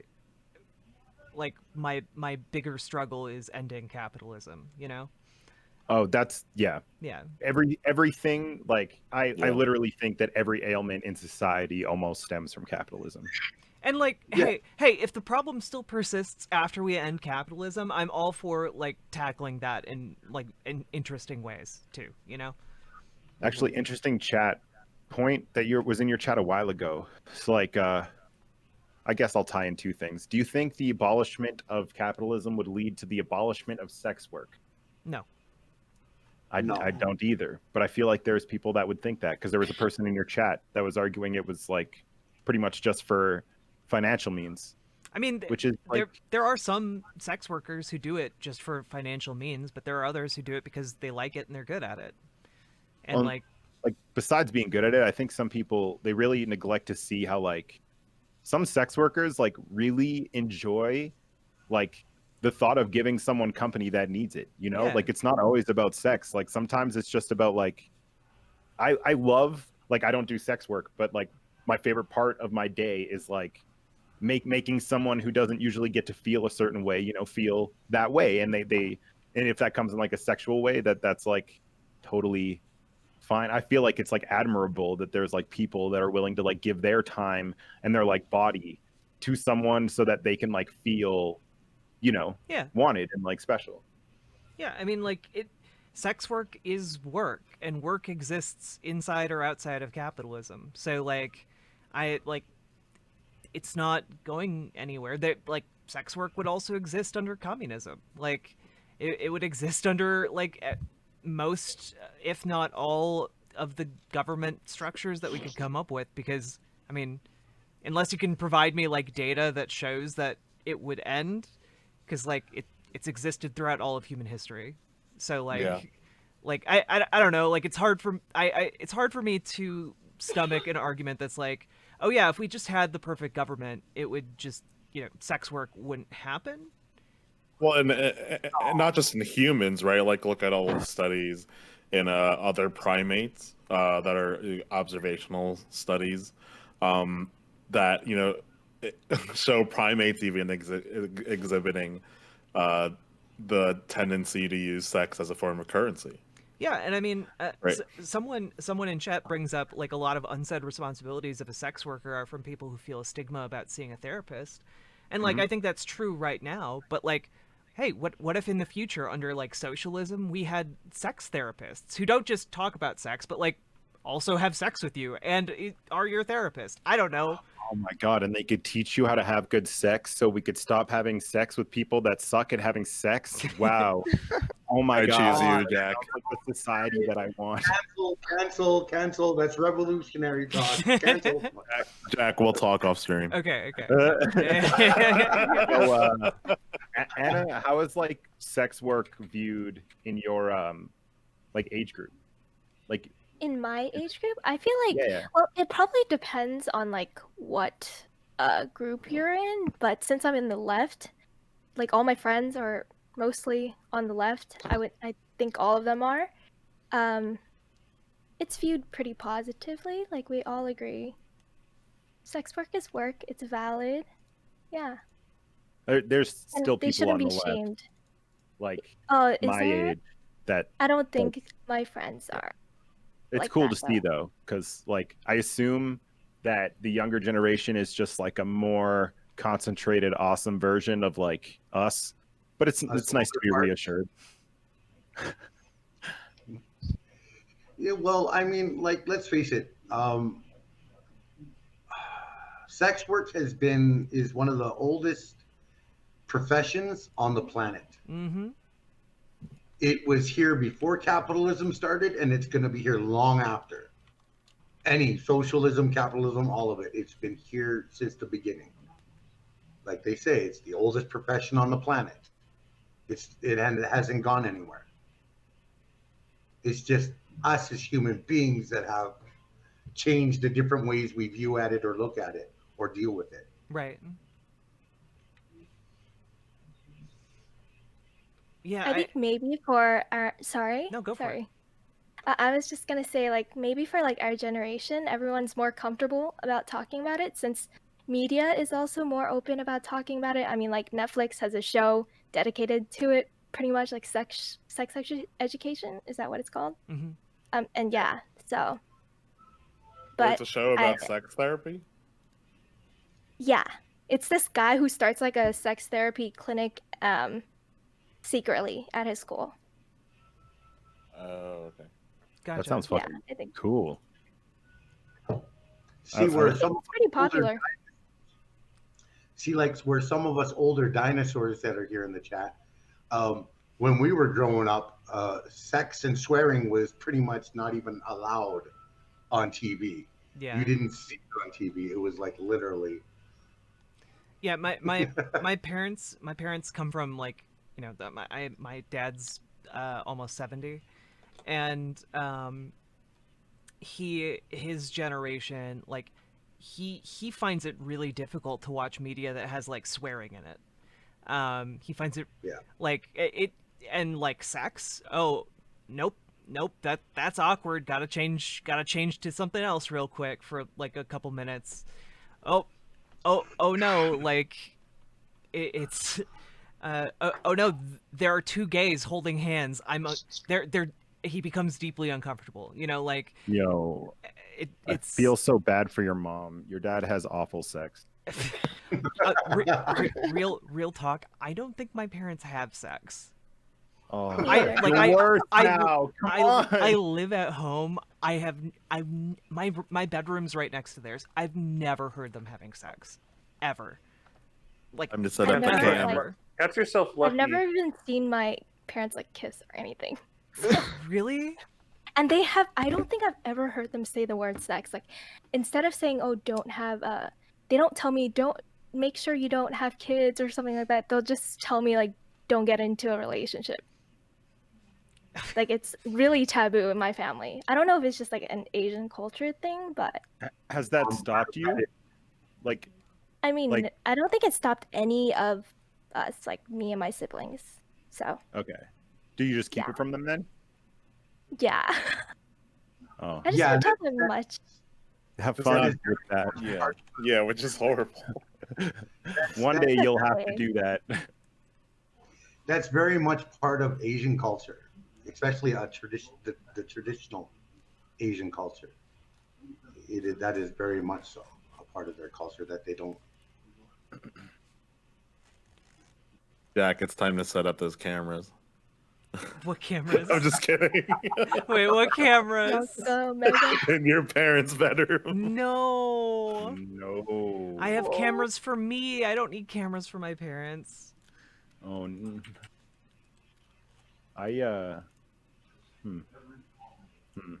Wait, that was a really awkward thing for me to say. Never mind. Continue on. I didn't say anything. The secret's out. Do you think it's weird that Anna could be in porn but not buy weed? Yeah, it's I super feel weird. like that's weird. Weird. Yeah. Okay, yeah, cool. I was just making sure we all agree on that. It seems a little silly. Yeah, fucked up weird.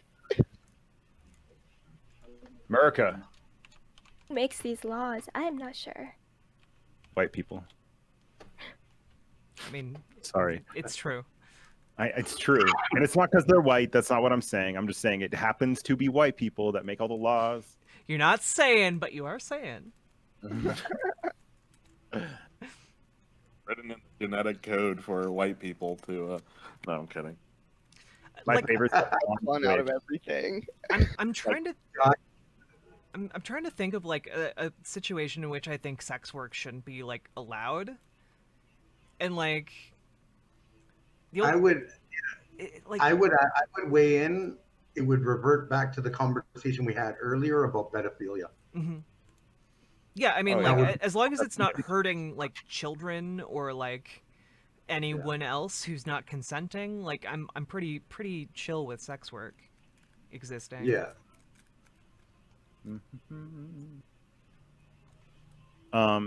What is your take on like sex workers that accept clients that they know are like married and things? Hell, in some cases that might have saved the marriage. Yeah, I mean, like it. I think that it's. I would say maybe it's a situation that's between like the sex worker and the client, like. You know, the client is the one making that decision to have relations like outside of the marriage, right? So like, or outside of the partnership. It's not the sex worker's fault for like being available. Doing their job. Yeah. Yeah. Like, let's face it, there was a whole section of a generation where literally the phrase of once you get married, there goes your sex life.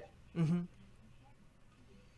So, I mean, for many different people, if they were faced with that, having themselves a sex worker to help with those issues in the marriage, very handy in making sure that the marriage lasted as long as possible. Of course, until maybe the other partner found out and then, went all ham on them. And there's like interesting studies that show like places like Germany that legalize sex work, like cases of sexual assault go down because people don't have to assault people to, legally get those urges out, which is a cool side effect. And it can be regulated to make it safer for sex workers. Yes. Safe sex work. Hell yeah. And actually, I think it's it's Amsterdam or Holland that has a whole red light district, where it's prostitution is legalized, and they like have regular checkups, everything, and everything is like it's completely showing up. We actually Like we have that in the United States too, like right outside of Yeah. Las Vegas. There's Yeah. there's like places where it's legal to be a prostitute. And like I know that because I have friends who do that. Yeah. When it opens the door for like not even regulations and shit, but like if they feel threatened, they can call the police. You know, Right. Yeah. they're not afraid to use the services that like society uses to stay safe And to keep because themselves safe. and because they're a valid business that makes money, the police will actually show up. Mm-hmm. Exactly. Exactly. You know, Which and is like for stupid that we real, have to consider that. why are we Yeah. not taxing an entire industry? Like, what? Come on. That just seems silly. How much money are we missing out on right now? Yeah, how much Well, how much money is made through sex work? A lot. That's the same. That's the same philosophy that Canada just finished going through with the first time round election of Justin Trudeau. Mm-hmm. His whole entire basis is legalize marijuana so that we can tax it. Yeah. It's a great weird argument. that people can't take that to like everything. Just like, hey, you know that cocaine stuff everyone likes? Let's tax that shit. Like, what the fuck is wrong with you? Like, Yeah. clearly no one's stopping doing it. You lost the fucking war with the inanimate drug that you tried to have a war with. Oh. You fucking lost. Well, and well, not only that, but like the drug war has so many knock-on effects that like perpetuates the drug war. So like, hey, what if we just ended the drug war and taxed this shit and had regulations, or like, you know, make sure that when you're buying a drug, you're not going to like instantly die because it's cut with something, or like have some sort of legal structure so that like if you get addicted to it, you can just go to a clinic and get some help that actually helps you. You know, like, and addiction's not seen as like hide in your basement because you're an addict. It's like, oops, I got addicted. You know? Yeah. I can't remember the exact name of the drug. That's a relatively recent one. That seems to be being added into like heroin, crack, cocaine, and all. Fentanyl. Fentanyl. Oh, yes, thank you. Some of us who have lived a life in the how do I put it, industry of that area, have this underlying thought pattern that no dealer wants to have a dead clientele. Right. They don't make money off of a gravestone. So what we think is that this was someone who is not an actual any part of that world, and quite possibly may have been some connection to law enforcement to help promote even more the war on crime, or the war on drugs, I should say.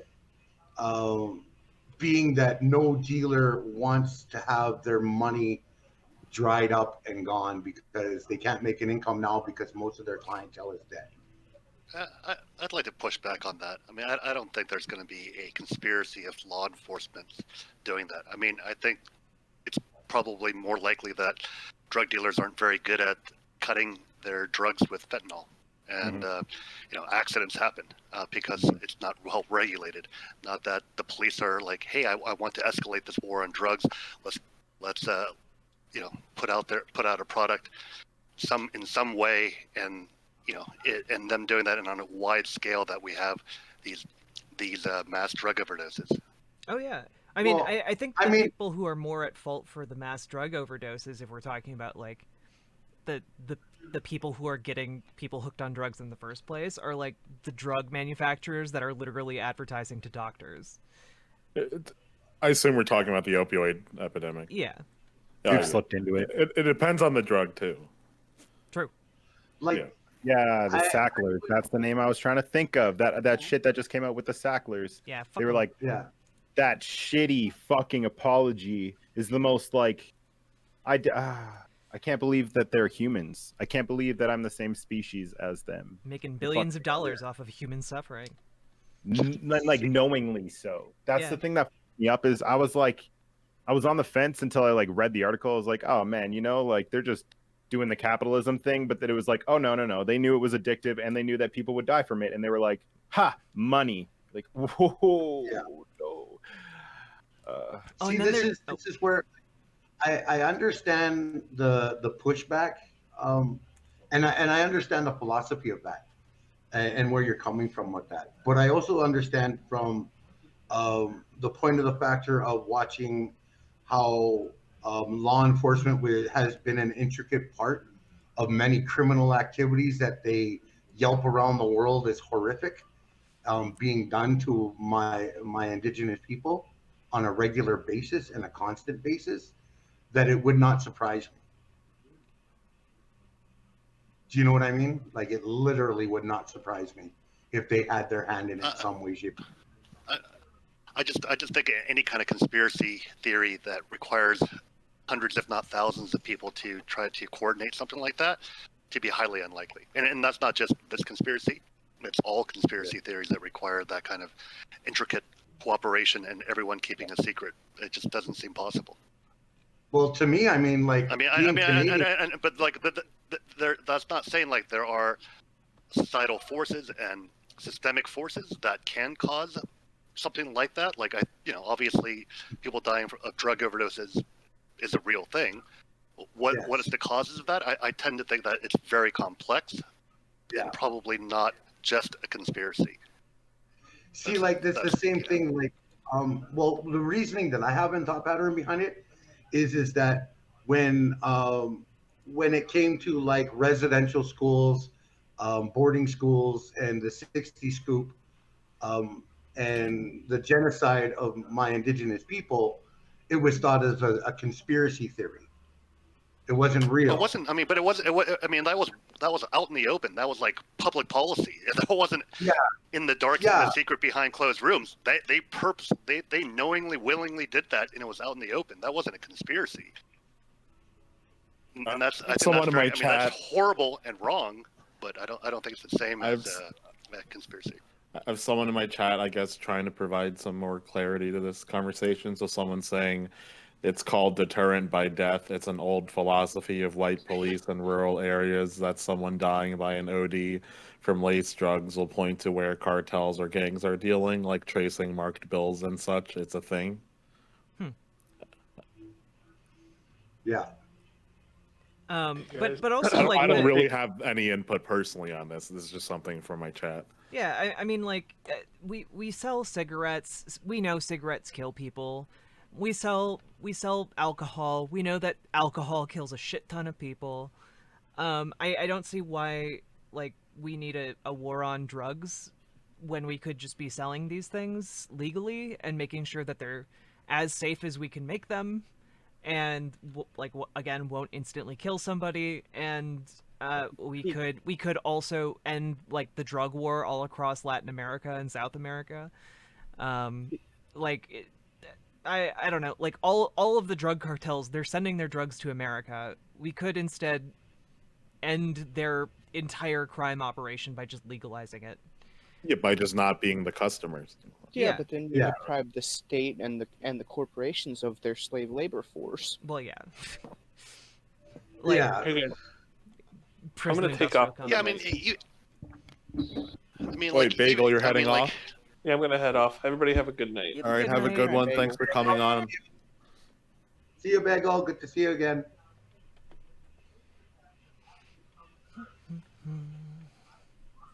I think there are like perverse incentives, the complexity of societies kind of lead to some bad outcomes. But whether things are made that way from design aren't so perfectly clear. Like the prison industrial complex, to have for-profit prisons and having people trying to make draconian laws. I mean, there is perverse incentives. I don't think it's, and there is like some sort of like, not a conspiracy, but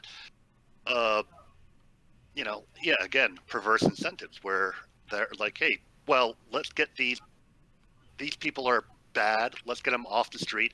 And since they're bad people, they should work in our prisons because they're bad.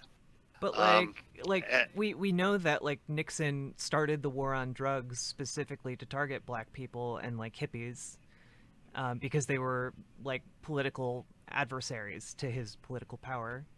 Like his aides have like come out and like admitted that.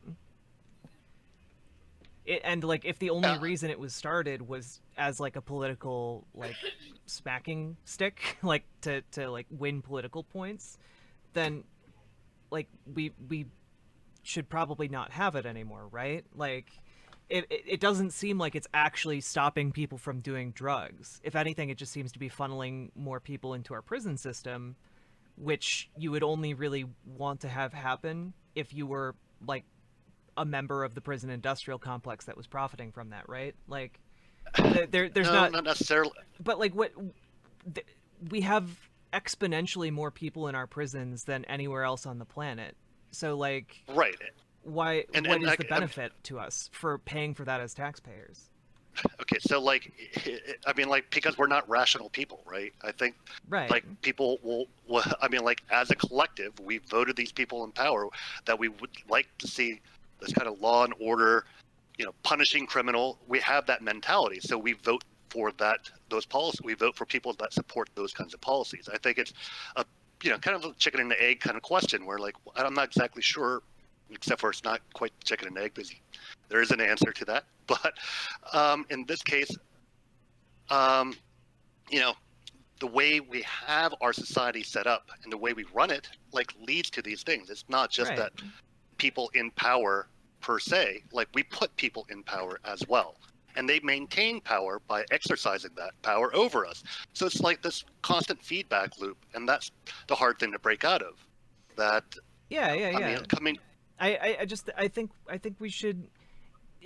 I think policy should be dictated by rational means rather than irrational ones. And if like I do too. So but like, if it's not doing anything for us, I would say we should not be doing it. I know, but I guess in the political sense, how do we get there, right? Because people are irrational. So how do we get people to be more rational? And like we are in a state where we have wildly irrational. I mean, look at the last election. 72 million people voting for Trump. That's clearly irrational.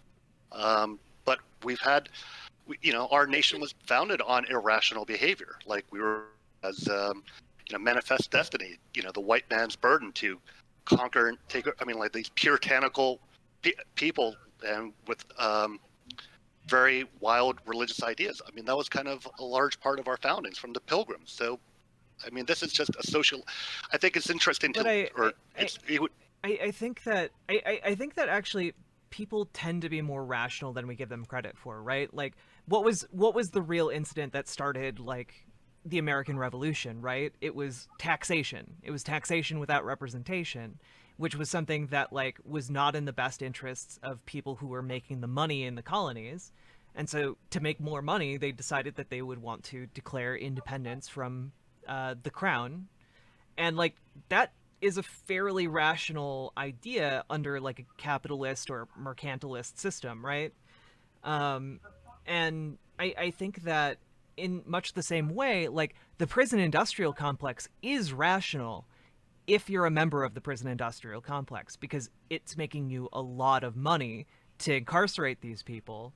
And it makes sense for you to then back politicians who will, further your interests. And if you're making a lot of money, you can then use that money as speech to back the politicians that, will enact your policies, which leads us to the problem of like there's a 30% chance of a bill being passed through Congress right now with 0% support, and there's a 30% chance of a bill being passed through Congress with 100% support.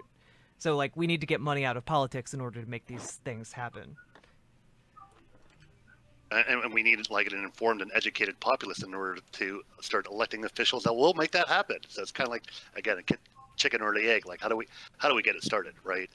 I'm not like saying that doesn't happen with the influence of wealth and power, but I'm saying like, people are very easily fooled and to vote against their own interest.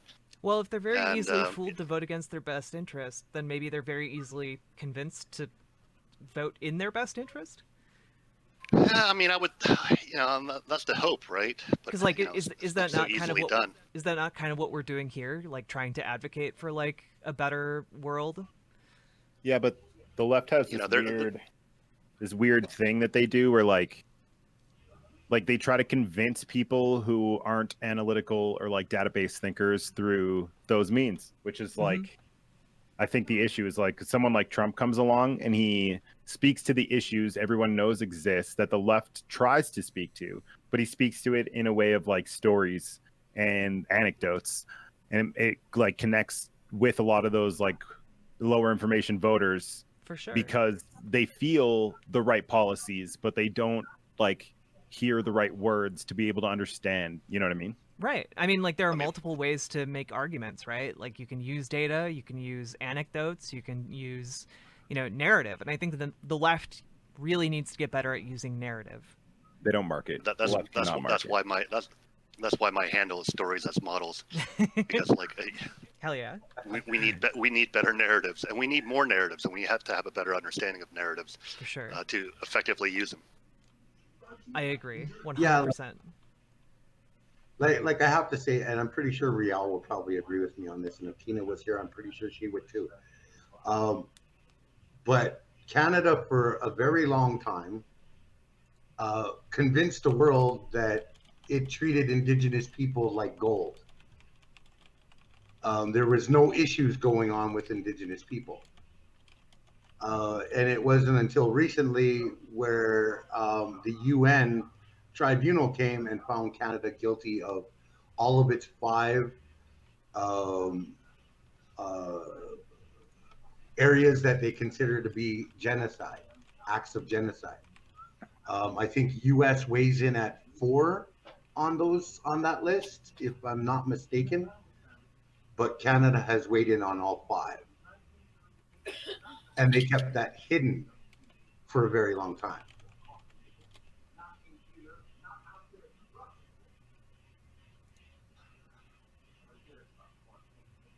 Hell yeah, they did.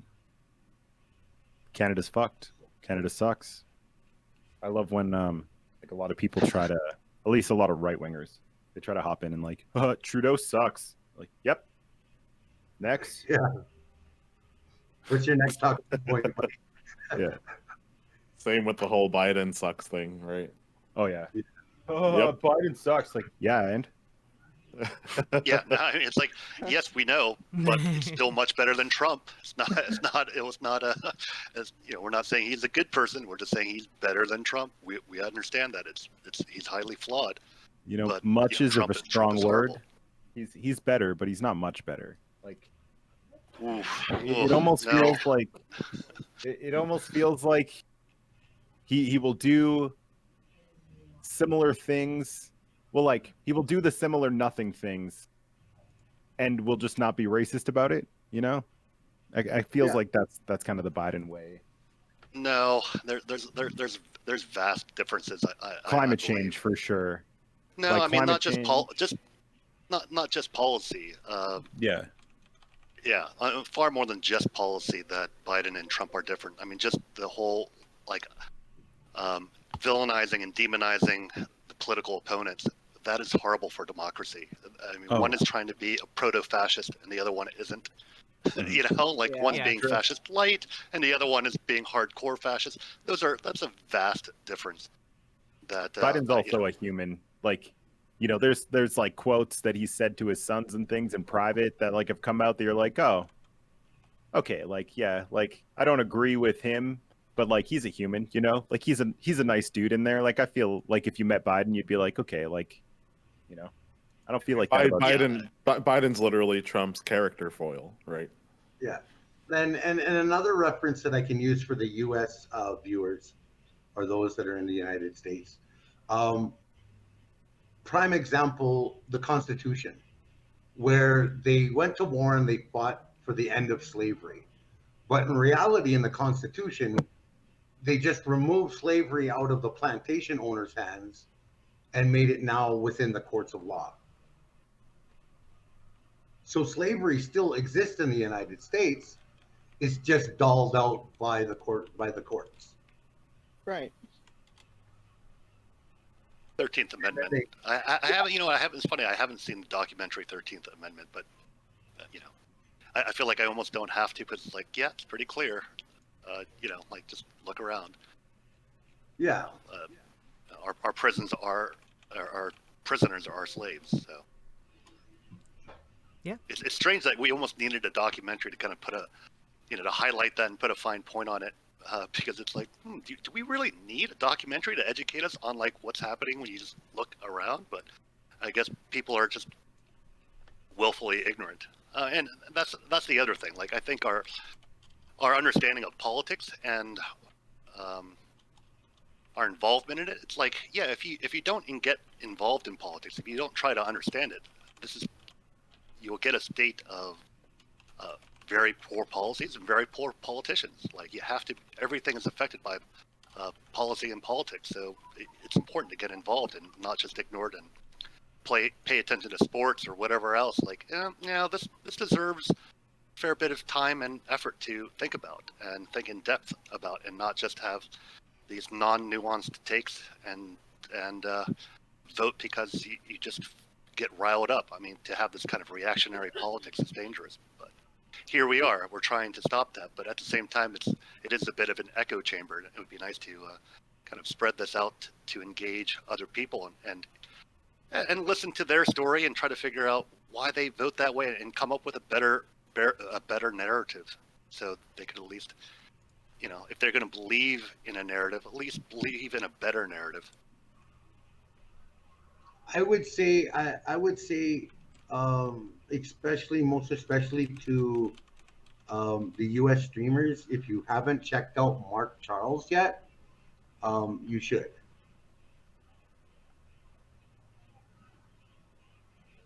Who? Mark Charles. Mark Charles. Who's this? This is an indigenous man who ran as an independent for the presidency this time around. Interesting. Dang. Yo, Doc. Yo. What time is that a debate starting? Our debate's starting at 8. That is in 1 hour. In 15 minutes. Cool. I'm gonna go eat and be a human. I'm gonna do those things. I'm gonna hop off and do that as well. Yeah. Are you back for the debate, Jack? I'm gonna be watching, but I'm Okay, gonna. Cool. I need to do other things.